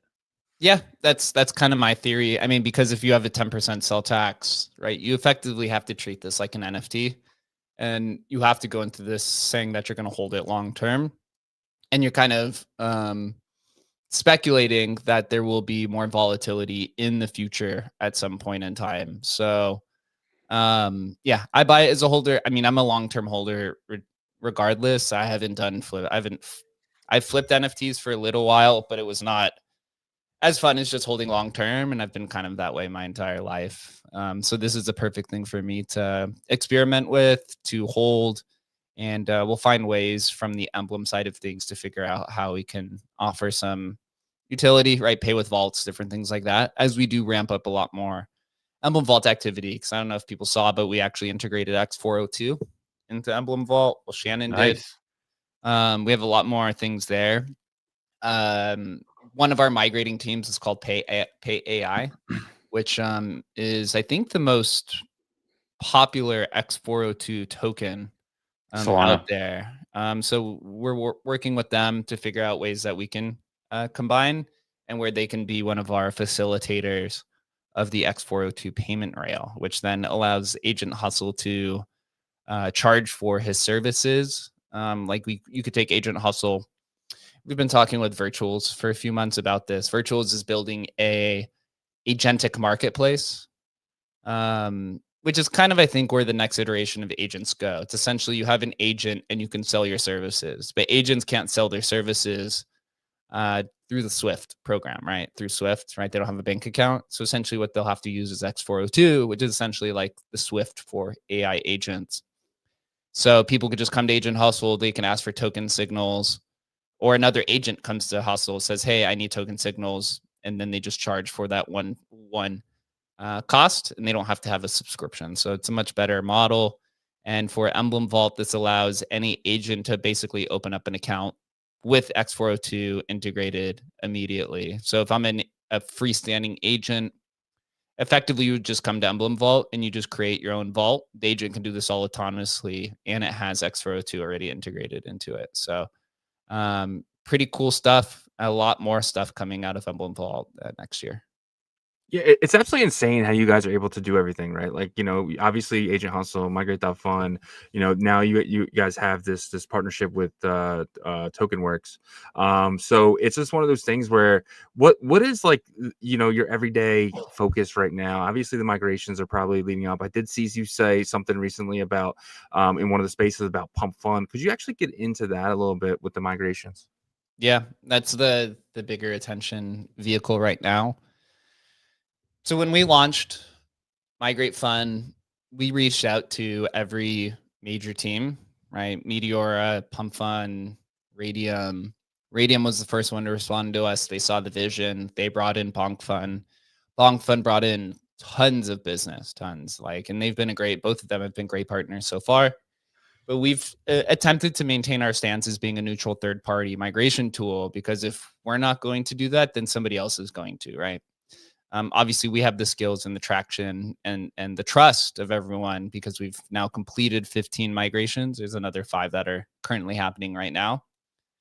And I would say within the last few weeks, maybe month or so, Pump Fund had reached out, or we were connected to Pump Fund by a bunch of teams and a bunch of, I guess you would say, close confidants of Pump, to build migrations there. So after some time, we started this conversation with Pump, got to talk with Elon, and start talking with him directly, which really helped. And we were able to kind of assess how to build a migration to Pump.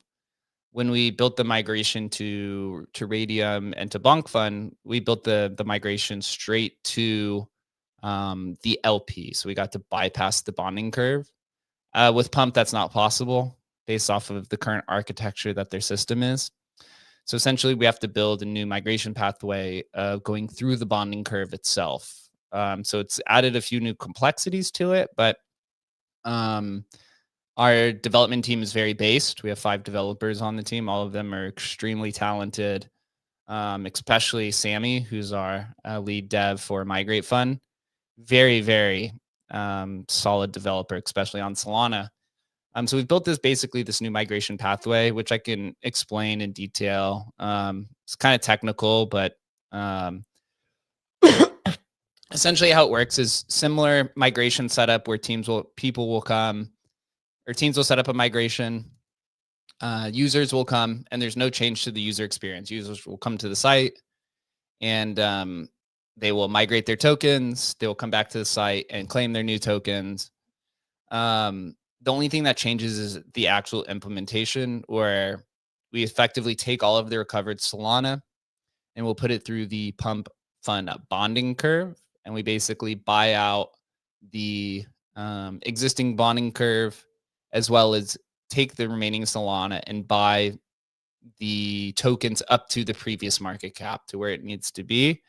There's a lot of technical things in there to ensure that no sniping happens, which has happened recently to a similar product called dev.fun, which is kind of like an ICO model. They have a very similar implementation. There's no offense to them. That's just something that's kind of happened the last 2 launches for them.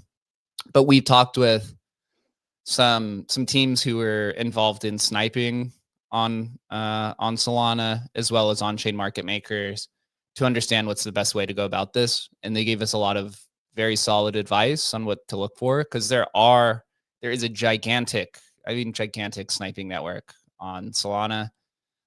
So we have to build some mechanisms to prevent that to happen. And I'm almost certain that we have been able to do that. It's currently in testing on DevNet right now. But outside of the technicals, so kind of, I guess, once I go into kind of the strategy behind it, essentially all of these Pump Fund migrations are going to look like a gigantic green candle upwards. Right now we're doing another migration group similar to what we did with Bonk Fund, where we did 14 migrations at a time. It looks like we're going to be around that same size or higher. Wow.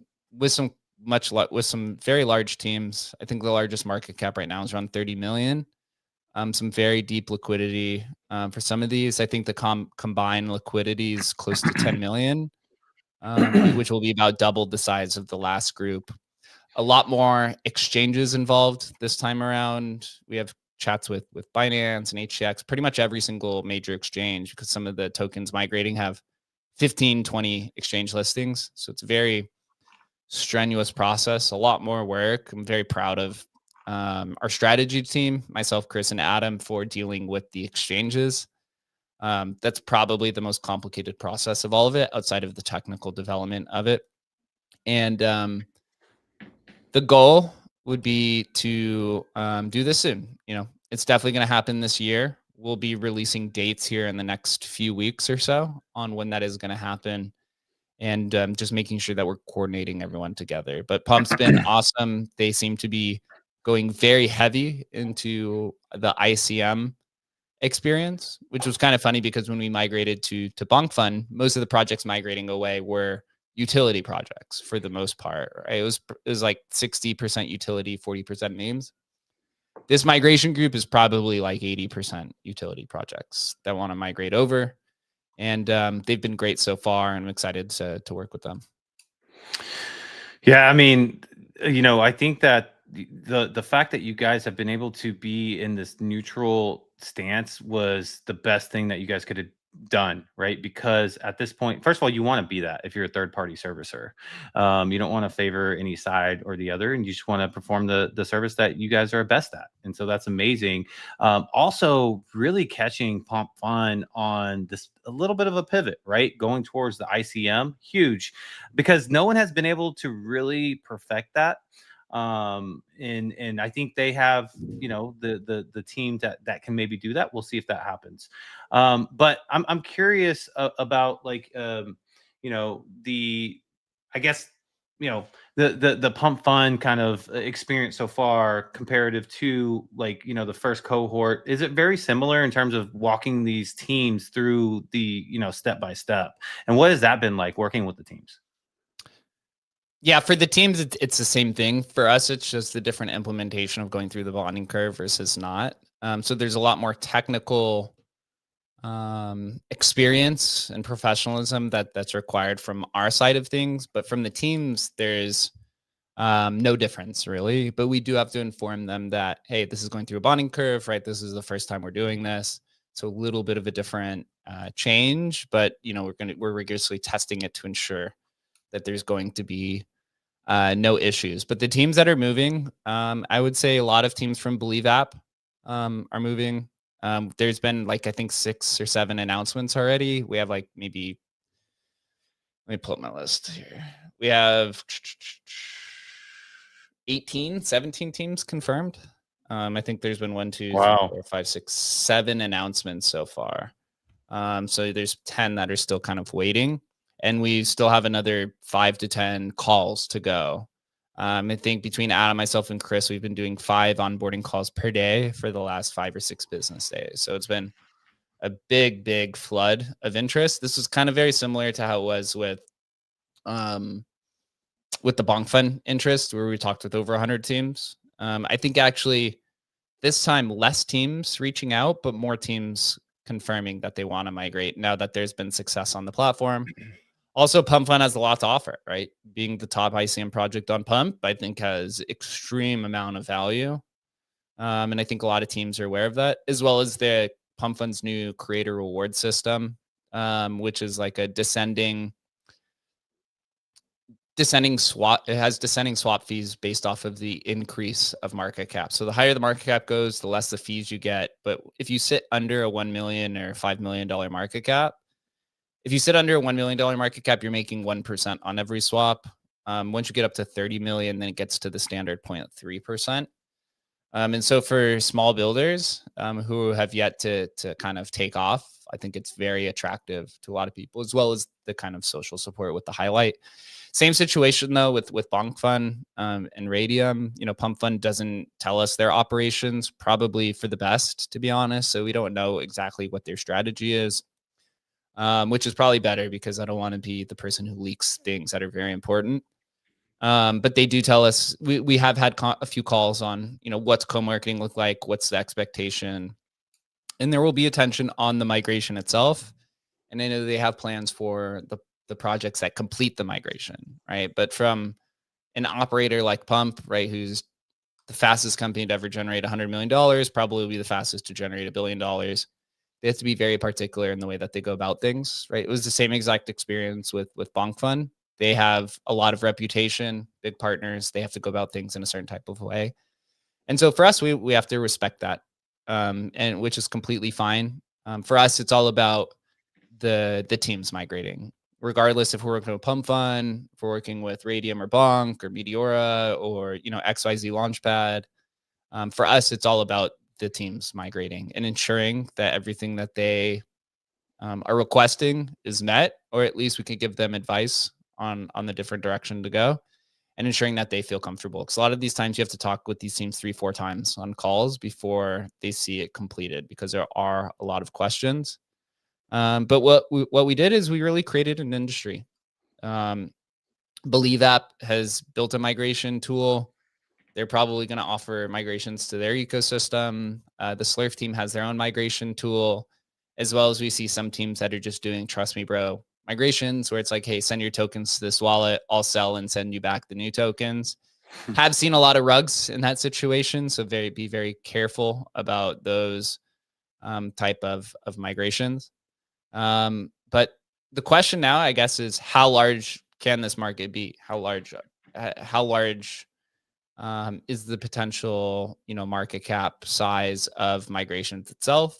Right now, it's just on Solana.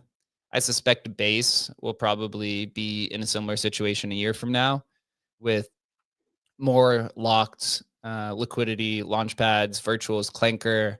I know Aerodrome is building something like that. There's a few other ones.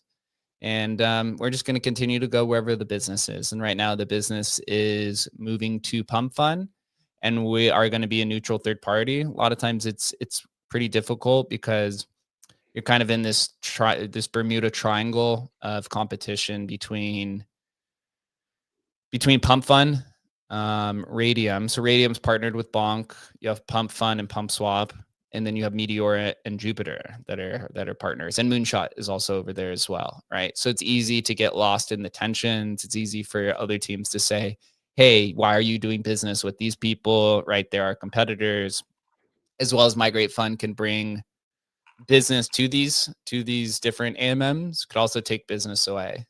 So we are very cognizant of that, and we try to stay as neutral as possible. Obviously, it's not.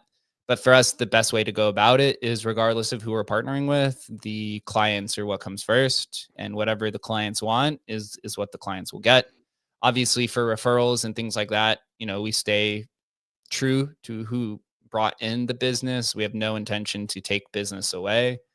But unfortunately, sometimes, team, or I guess you'd say platforms, will bring in clients, and then the client basically does a 360 and wants something else. And so, we try to soften those situations and ensure that the client has as much information as possible to make the decision. And sometimes when they bring clients in, sometimes the migration is not the best situation. And we've told multiple people, even in the past few weeks, that, hey, maybe migration is not the best situation for you. Because what we're seeing now is that teams are reaching out simultaneously to us, simultaneously out to Bonk, simultaneously out to Pump, and they're making lots of demands and threatening migrations, which generally does not go well. But I have seen actually goes well for some teams. So have to be aware of that. And I think that type of behavior is only going to actually increase from here, not decrease. Yeah, it becomes a like, what have you done for me lately situation. I can leave whenever I want, but I just kind of want to put it out there. You guys are doing no outreach to these teams, right? You guys are not contacting them. Everybody that's has done a migration or will do a migration has contacted you directly, and not from the other way around. The only outreach we ever did was before we had a partner. Before we worked with Radium and BonkFun, the IQ team, IQ Labs, was actually somebody we had reached out to before we had a partnership with Radium. When we had first when we first launched MigrateFun, the first thing we did was reach out to all AI teams, or AI, tangentially related AI teams. Those are the only outreach we've ever done. Outside of that, it's all inbound from us, whether it's a referral from Pump, referral from Radium, referral from Bonk, or just lots of teams just DMing the account. there's probably anywhere from 1 to 5 new migration inquiries every day coming in the account. That's good. Per day. That is Yeah. good. So we got a question. Can you guess who it's from? Stan. Dan the man, dude. Stan the man is probably the biggest emblem and hustle fan from our community for sure. And he says the migration activity is amazing. By any chance, can Jake share the client's testimonies of the service? Also, are most of the clientele making contact? And we kind of answered that right there. So maybe that first part of the question you can break down a little bit. Yeah, it's tough competing with teams much larger. I mean, the biggest competitor to all of it would be Emblem's competitor and Layer Zero and Wormhole. And both of these teams are 100 plus team size. I think Layer Zero scaled down a little bit to 50 or 60, but both of those teams raised $200 million each, right? We've raised $0. So we're competing with teams that are 5 to 10 times our size and that have, 10 to 100x times more money than we have as well in their treasury. But that doesn't mean that we should just give up, right? We have the skills, we have the adoption, and I think pound for pound, we can compete with a lot of these individuals, which we exactly are. In terms of clients' testimonies, we don't ask people for testimonies. It's crypto. Everything moves so fast. The testimony is the execution of it, the completion. The reason why people are reaching out to us now is because we've completed 15 migrations, whereas every other competitor has completed 0, right? I mean, they've completed their own migrations. Slurf completed their own, and Believe App completed their own, but there's been nobody else that's done third parties. That will definitely change in the future, as there should definitely be migration competitors because it makes a more efficient market. But as of now, we're the trusted party, and I think that goes a very, very long way. Oh, you're on mute. Yeah, one other thing is too is the chart, right? So I mean, this is one of the ones who did migrate. It's Zara, right? I mean, look at this chart. I mean, Yeah. Absolutely insane. This is a huge testimony, in my opinion. The cool thing with Zira is, so when they migrated with us, they migrated to a Radium CPMM. Our policy on the platform is if you migrate to a Radium pool, you have to lock the LP tokens for 30 days in Streamflow. That's for rug protection from users, right? Because we're building this in a way for eventually the platform is going to be public, permissionless for anyone to come in and set up a migration under their own will. So you have to lock the LP tokens, or else a team could potentially rug, right? You just take that's the old school version of a rug before the launch pads came in, right? You would just basically take the LP tokens and just pull it, and you would be done. That'd be the rug. So we locked the LP tokens, but once the LP tokens were unlocked, they then moved over to a Meteora pool. So now they're completely self-sovereign. They have everything that they want. And the Meteora migration was actually something that they wanted to do even before the migration was done. So I applaud their team. They're a pretty base team. Highest migration turnout so far. I got nothing bad to say about any of the teams coming through. All of them are quite awesome. Obviously, not every migration is perfect, or the outcome is not always perfect, but you got to stay to it. I always give a shout out to the Radar guys who migrated through. When they migrated, I think they're a really good case study to look at. When they started their migration, their market cap was 50,000. It is now 1.5 million. Ooh, wow. Right. Wait. What team was this? They were formerly called Tilt. Now they're Radar, RADR. They're Nice. on BonkFun. They actually built a private X402 pathway, which is kind of cool. They're a privacy coin, so they've been getting some of that traction, like Zira. But they're just an example of, dude, no matter what size you are, if you have confidence and you think it's the right decision, then you'll continue to grind upwards. Yeah, see, they're crushing it. They were market cap, literally when they reached out to us, their market cap was 50,000. We tried actually pushing them away and saying that their liquidity was too low. And they said, no, we believe in ourselves and we think that this migration is going to help. And it exactly did. They believed in themselves. They didn't care what the hell their market cap was. They rebranded. That helped them a lot. And they have found an insane amount of success so far. So, they're an awesome team to follow. A lot of teams who bet on them, or a lot of the MigrateFun community actually bet on them. They were like one of the common teams that everybody in the community was buying, and they did pretty well.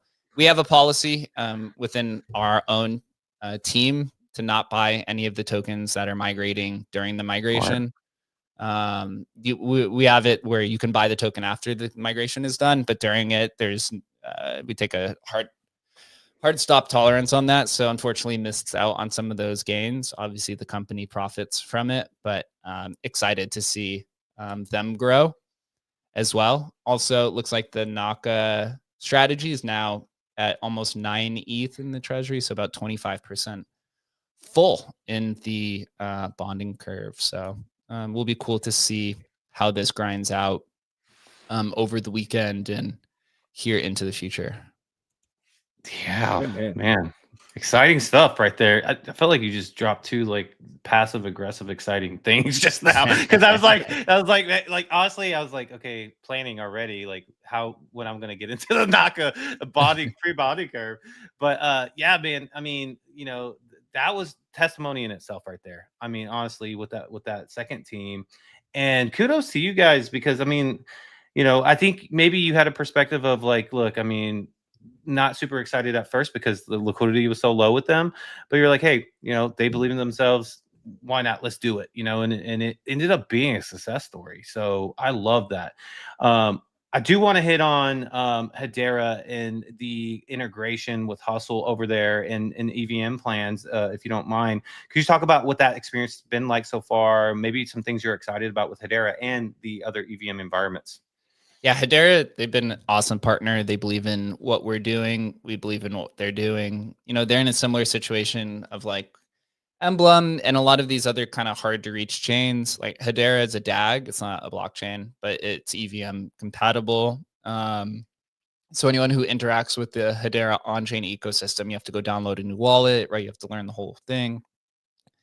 They're going hard on AI, and they believe that what AgentHustle offers could potentially onboard millions of their users. Like the majority of HBAR sits now part in an ETF, but most of it sits on Coinbase, never leaves, right? They're literally like the definition of a normie coin, right? Like they're like the XRP army, Cardano, etc. And it's not to make fun of them. It's just their user base believes in what they're doing, but just doesn't have the experience or confidence or time commitment to kind of learn how to engage with their ecosystem. So using Emblem that can support any chain, you know, we integrated it. And the idea is that, hey, if you put this agentic interface in front of them, then there's a likelihood that they're going to engage with the on-chain Hedera ecosystem. Obviously, Hustle still has to improve. And we're going to be launching the Hedera conditionals here pretty soon. I thought it was going to be launched today, but we've ran into a few errors. We've actually rebuilt the entire conditional system specifically for EVM, and then we're going to port over the Solana conditional system to this because it has had some issues. And so we hired we brought a brand new developer onto the team to basically rebuild conditionals, and it's taken about 2 months to do so. So once that's live, you'll see a lot more content from us regarding Hedera conditionals. Also, we deployed ETH mainnet, which was a big step in the right direction. I know a lot of people are not trading ETH mainnet, but in Hustle, you'll be able to trade the Naka strategy token, right? Because it's on ETH mainnet. So you can have some fun there. And yeah, we've already built multiple EVM additions to Hustle that we haven't even deployed yet. Yeah, 100%. And one thing you guys posted on the timeline was, you know, Binance Smart Chain, and I think a lot of people are really excited for that one because, you know, when everyone left Solar, right? Will you guys be doing that? Was that something that we can look forward to for this year? And will you guys have 4 in there for people to use? Yeah, BSC is already ready to go. We could launch it tomorrow if we wanted to. We had conversations we've been engaging with their foundation about you know, co-marketing or collaborative launch. They've been kind of MIA since the multiple phone calls that we've had. So we may just launch it soon anyways. But BSC, Polygon, and Base are the next 3. The cool part is because, and I've been saying this for months, once we had ETH mainnet down, then it's going to be very easy to add a lot of these new ecosystems. because we have a template now for adding swaps and adding the balances and the liquidity pools. We actually formed a partnership with Uniswap on the background to use some of their internal APIs so that we can be much more performant. Because we tried to build, I guess you would say bare bones through their SDK, just was not working. So we had to get in touch with Uniswap to use some of their internal APIs and form a partnership to get that going. Right now we're working on Polymarket and prediction markets for AgentHustle. I think what we've noticed is a lot of the trenchers are moving to prediction markets. That trend seems to be very apparent. And a lot of our users are asking for prediction markets as well. And so for us, we're just building in the direction of our paid subscribers. They're our power users. It's the exact same philosophy we have for Emblem. Our power users vault rare pepes and fake rares. And so we're going to do as much tooling as we can to support that. And then the tooling can be used by outside parties for whatever business kind of comes through there. So I'm excited to see how the Polymarket stuff turns out. It looks pretty good so far. And I'm excited to see, but yeah, prediction markets are here. Base is there. I think we should be able to get all three in by the end of the year, maybe one more. I think 2 chains per month seems to be a good expansion. But I think really what's going to happen here is we need to add the Bitcoin ecosystem. We've been talking with some Bitcoin partners as well. From the EVM side of things, still have to add Hype as well. Hype and Perps, right? And Hyper EVM. We have to add Abstract, I think, is like a good one. Maybe some other ancillary ones, plus Bitcoin. And then eventually we have to add all these like internal tooling. So you need to add a bridge to the ecosystem so you can bridge assets. We need to add a cross-chain swap tool so you could swap Hedera, right, for base tokens, etc. So kind of just going through the process.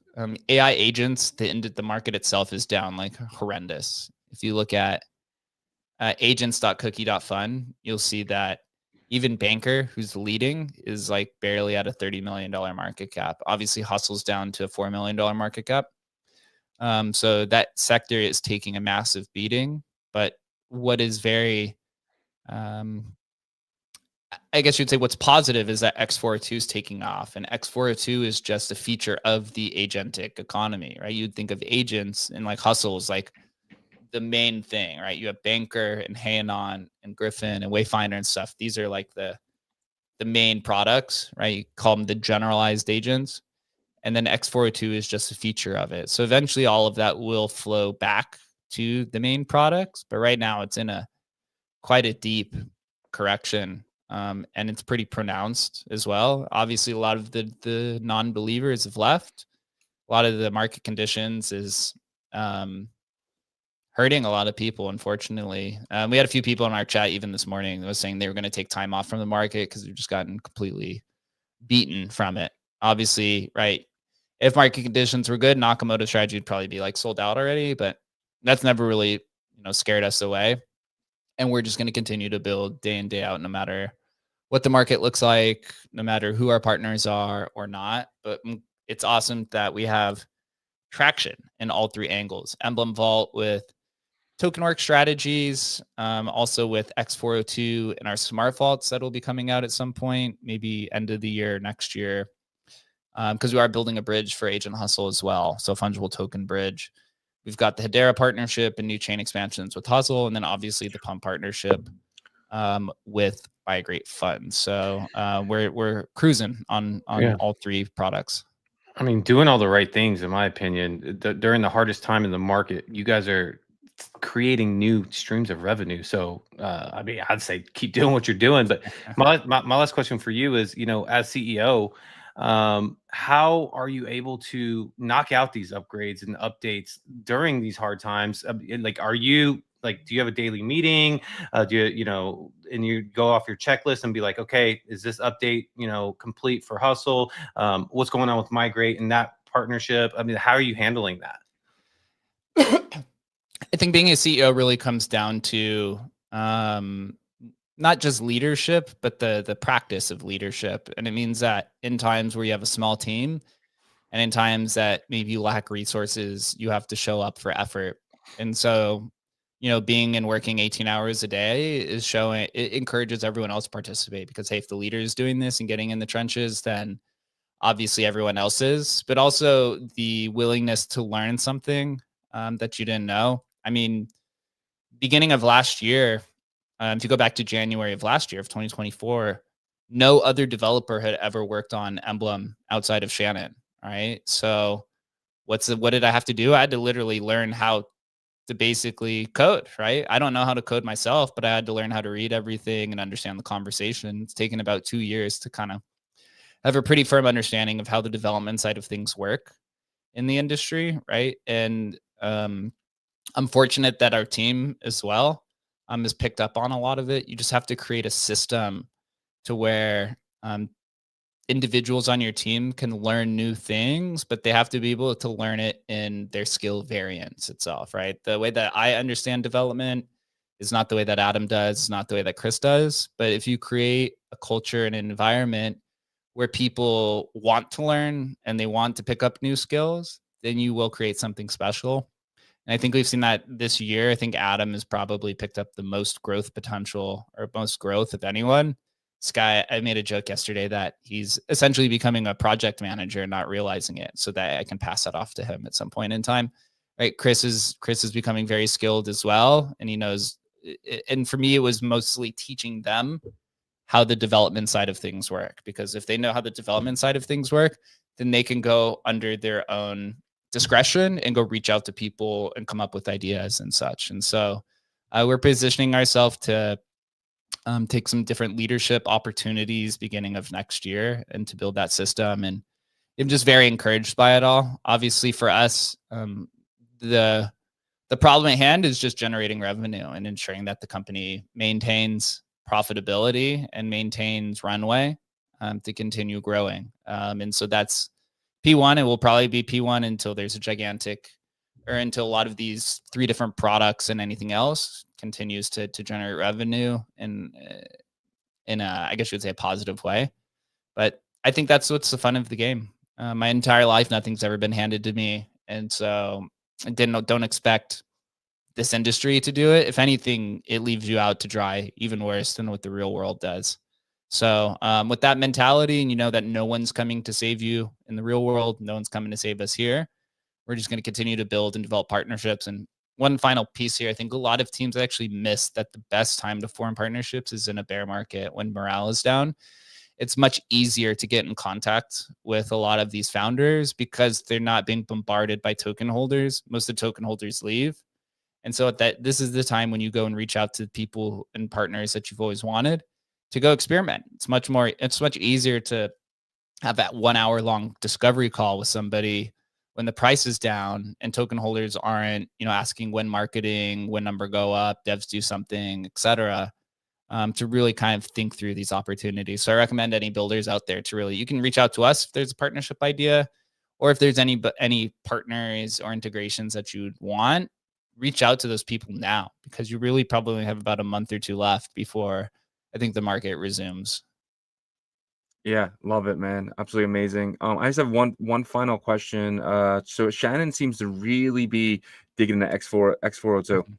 I've been following them, and it's been really cool to see, because I've been actually obsessed with it as well. How is it like talking to him now? I feel like every day there's new excitement, things going on with X402, and it started with just this payment feature that's been around forever. But you're seeing teams now take it and move it around. We've talked to multiple teams now that are building, amazing stuff to go with it. But how has he been lately, especially with his new knowledge of X402? Yeah, it's a good question. For us, ever since I joined the company, our goal was to remove Shannon from the day-to-day operations and get him more in this R&D creative role, because that's when he's best, right? He created Emblem Vault when he had free time, right? There was no kind of day-to-day operations of doing these integrations and stuff. So what happened with AgentHustle, MigrateFun was actually the first product we created outside of him. He had still helps and some input, but largely was created outside, which kind of shows to the expertise of the team in general. As a very, very collaborative project. But now Shannon, his skill set is basically he manages Emblem Vault right, on the back end, upgrades, but the agentic side of things, not the integrations of chains, but the actual AI itself. And so our goal is to just let Shannon be free, create new and innovative products, and then we release it to the market. And obviously his best is when he's working on agentic crossovers to crypto. That's exactly what X402 is. It's the perfect combination of Emblem Vault, which is a wallet at the end of the day. We could literally launch Emblem Vault as a web extension wallet if we wanted to. We've chosen not to, and AI. So he found that perfect collaborative opportunity, and he's been considering doing, and we've been talking about X402 like things for over a year now at this point. But the fact that X402 is now taken off, and I remember when it was launched over in the summer, and we were kind of looking into it. But now that there's adoption and there's some interest in it, it gives us confidence that, hey, this is the payment rail that the industry wants to use. Obviously, it's supported by Coinbase. So this is the agentic payment rail that we're going to use, and we're going to leverage it into Hustle and into Emblem Vault. And that's exactly what Shannon's going to do. He's been showing us some cool stuff. And I think once that is live, everyone will be quite excited for the crazy innovation that's about to happen. I'm excited. I'm excited to learn more about that as well. Absolutely awesome. Love the X402 talk. Love what you guys are doing with MigrateFun, and now this this new strategy out there as well. Absolutely amazing, Jake. And we'd love to give you stage one last time if there's anything you missed. Hey, buy Hustle, support the ecosystem. We're continuing to grow. Yeah, Hustle's been just completely bloodied, but we're still continuing to buy. I think we've bought almost 2% of the entire supply back during this dip. Wow. And that's not going to change. If Naka strategy, has some success, then we'll take some of those profits, put it into Hustle, take some other profits, and try to put it back into the Pepe ecosystem in some capacity. Still kind of unclear, but we'll see once that takes off. And we just continue to grind, man. You got to lead out in the front. Yeah, I appreciate myself for saying that. That's just always been our philosophy. Got to lead by example, especially in a time where no one's going to save you. I've probably talked with close to 100 VCs now since I joined the company in 2022. Still have not found a VC who believes in the vision. And so until that happens, we continue to grind it out. But always appreciate you guys' time, and exciting times ahead. Absolutely. And you don't need them if you're continually creating revenue like you guys are. So, and myself is the OG mentality. So I think that's a powerful statement that he made about you guys. But appreciate you, Jake. Try to get some downtime, even if it's only a couple hours this weekend. That's what I did last weekend. That's why I wasn't here. I went down to San Francisco, tried to meet up with some friends, got some time off. It was a lot of fun, but now we're back to business. So you guys enjoy the rest of your weekend. Stan, myself, everyone else. Buy some Hustle, follow the Emblem and MigrateFun and Hustle accounts, and stay in tune for a lot of stuff to come in store pretty much every day. Awesome. We'll talk to you next week. See you guys. Bye. Yeah, man. Absolutely awesome. Always great to end the week with Jake. It's always great to end the week with Hustle, MigrateFun, man. And now Shannon's obsession with, I don't know about you, man. I've been following Shannon's tweets. I hit the little bell icon for him because he's been really digging in X402. And I definitely want to ask Jake about that. So that's really cool to kind of see. I feel like Shannon plus X402 plus Hustle, I don't think people are ready for what this guy's about to bring to the table. I don't, dude. Like, I'm seriously watching it. I'm like, funny, I'm asking questions like, you're like saying code. You're like Shannon plus X402 plus Hustle. No, dude, but, I'm telling you, bro. That's the combination. That's the code right there to success. And I think you're gonna have that in Hustle. So, like Jake said, Hustle is beaten down, but so is Solana. Everything. You know what I mean? So it's one of those things. How can you expect Hustle to hold up when Solana's getting beaten down when you can buy it? The pool is Solana. So, but really appreciate you guys, man. 852 people in here. Absolutely amazing. Appreciate every single one of you guys. And that's our show. That's our week. Appreciate you. Absolutely, man. You guys, I think you made our week today, man. I mean, just from the jump, the energy was solid. You guys came in and, we feed off of you guys, right? So, we want more of those type of shows. Obviously, we want to bring it to, we need to bring it to, and it was awesome episode to our live stream today. But we appreciate each and every one of you guys. Without you guys, we could not do this. We always emphasize that, man, because, you guys are the reason we're here, right? And, but also without our partners, we couldn't couldn't do it. So if you could check them out, we would greatly appreciate it. And speaking of Emblem, Emblem Vault is the interoperability layer for the Bitcoin ecosystem. If you're looking to jump your Bitcoin ordinals, Bitcoin NFTs, like counterparty NFTs, like the Nakamoto cards and stuff like that, over to Ethereum, you got to use Emblem Vault. They have the most experience in bridging Bitcoin NFTs. They've been doing it since 2021. And you can actually take a loan out against your Taproot Wizard if you have one of those on the Gandhi application on Ethereum, which is the largest borrowing and lending NFT platform on Ethereum. But they are going to be scaling that to other EVM environments and Solana. And speaking of Solana, they have the best AI product in the Solana ecosystem with AgentHustle.ai. We just went over AgentHustle, but AgentHustle has a free subscription level so you can test it out.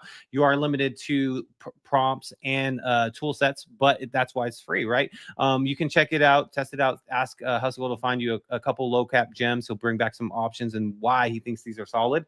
But then if you want more tool sets, like for example, the conditional trading engine, you can get into the paid subscription levels there, and you can actually use the Hustle token and get a discount. And the Hustle token is the single token that powers the entire Emblem ecosystem there. But you know, basically Hustle can make some conditional trades for you, right? Buy and sell limit orders in these meme coins or any coin in the Solana ecosystem while you're out, you know, working out, going to the grocery store, whatever. He'll take care of it for you on your behalf. But there's other ecosystems outside of Solana that Hustle works in. You know, the most recent big announcement was the Hedera Hashgraph chain, or DAG, I should say, that Hustle is integrated into. So you can now use Hustle for research, buying tokens, and Hedera, and they're going to open this up to other EVM environments as well. So huge stuff, and I'm super excited. I want Hustle to be my one-stop shop, and I think they have that opportunity to do that, right? There's also another product within this entire ecosystem called a MigrateFun. We talked about that as well. And MigrateFun is the tool, the go-to tool to help you migrate from one meme launchpad or just token launchpad in Solana to another, or to, you know, managing your own LP so you can get as much fees as possible. But they guide you through the process because that liquidity is locked up, but they have found a strategy for you guys to actually migrate that liquidity over to the new environment that you're going to be going to. They have the experience of the first cohort, which went amazing. So they walk you through the whole situation, right? Right now they're in their second cohort. They have big brands in the second one as well, like Pay AI that's migrating as well. But if you want to get into that next available spot, reach out to them, go to MigrateFun, get information there, go to emblem.vision, reach out to the team and tell them, hey, I need information to, you know, on what's the next steps for that, right? You saw that project that went from $50,000 market cap to now sitting at the 1.2 million. So amazing kind of a testimonial there, and just how it played out, right? So, you know, like I said, go to emblem.vision to get a breakdown of all these products that we just broke down for you here. And then also Merlin Chain is uniting Bitcoin strength through the power of AI. They have their AI agent called a Wizard version 2.0 that can guide you through Merlin Chain's ecosystem, but also kind of, you know, swap for tokens outside. It can swap for Solana tokens or BSC tokens on your behalf. But going back to the Merlin Chain ecosystem, it can, you know, do swaps for you, and it can stake for you on your behalf, right? And speaking of staking, Merlin Chain has the proof of stake security model, and you can participate in 3 ways. The first way is to stake Bitcoin to earn more Bitcoin, and everybody wants a product that you can do that, right? Everybody wants to earn more Bitcoin. For their first staking vault, which ended September 30th, and they are 3-month staking vaults for the Bitcoin staking, they earned 17% APR for their stakers. Amazing APR for staking Bitcoin, right? They just opened the second staking vault, which actually ends January 8th, but it's still open right now, so you can participate in that. And they're going to be shooting for around the same APR for this one as well. Minimum of 8%, maximum of 21%. And then there's 2 ways to participate in the proof of stake with the Merlin Chain token. The first one is the day-to-day flexible staking option, which, you know, you earn rewards every single day. You earn 15% APR. You can roll those rewards, claim them every day into a compound interest strategy if you'd like, or you can sell down your rewards, keep them in your wallet, whatever you want to do. If you want to withdraw your Merlin Chain token, though, there's a 7-day cooldown period, so just know that ahead of time.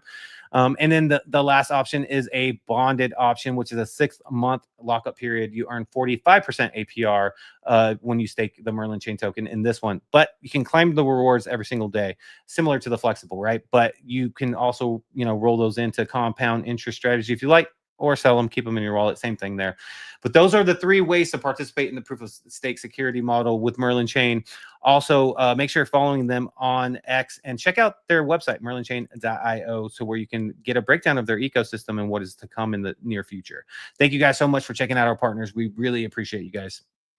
Yep. Great job, man. As always, you guys have a few more minutes and wouldn't mind checking out onchainrevolution.io. We have some of the best articles dating all the way back to 2023. If you know someone just entering the space, please send them our website. We really feel like it can help them get started and caught up to where we are today.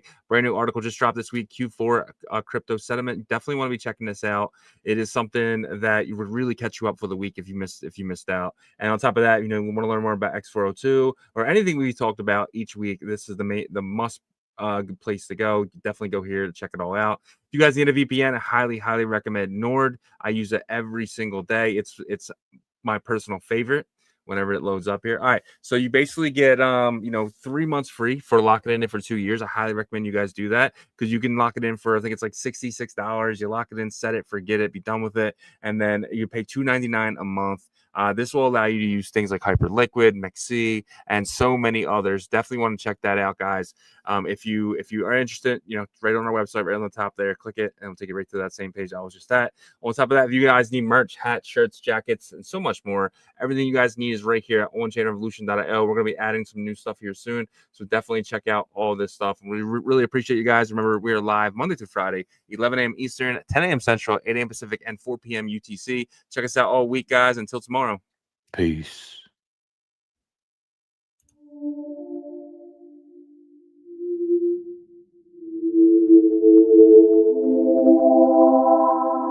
OnChain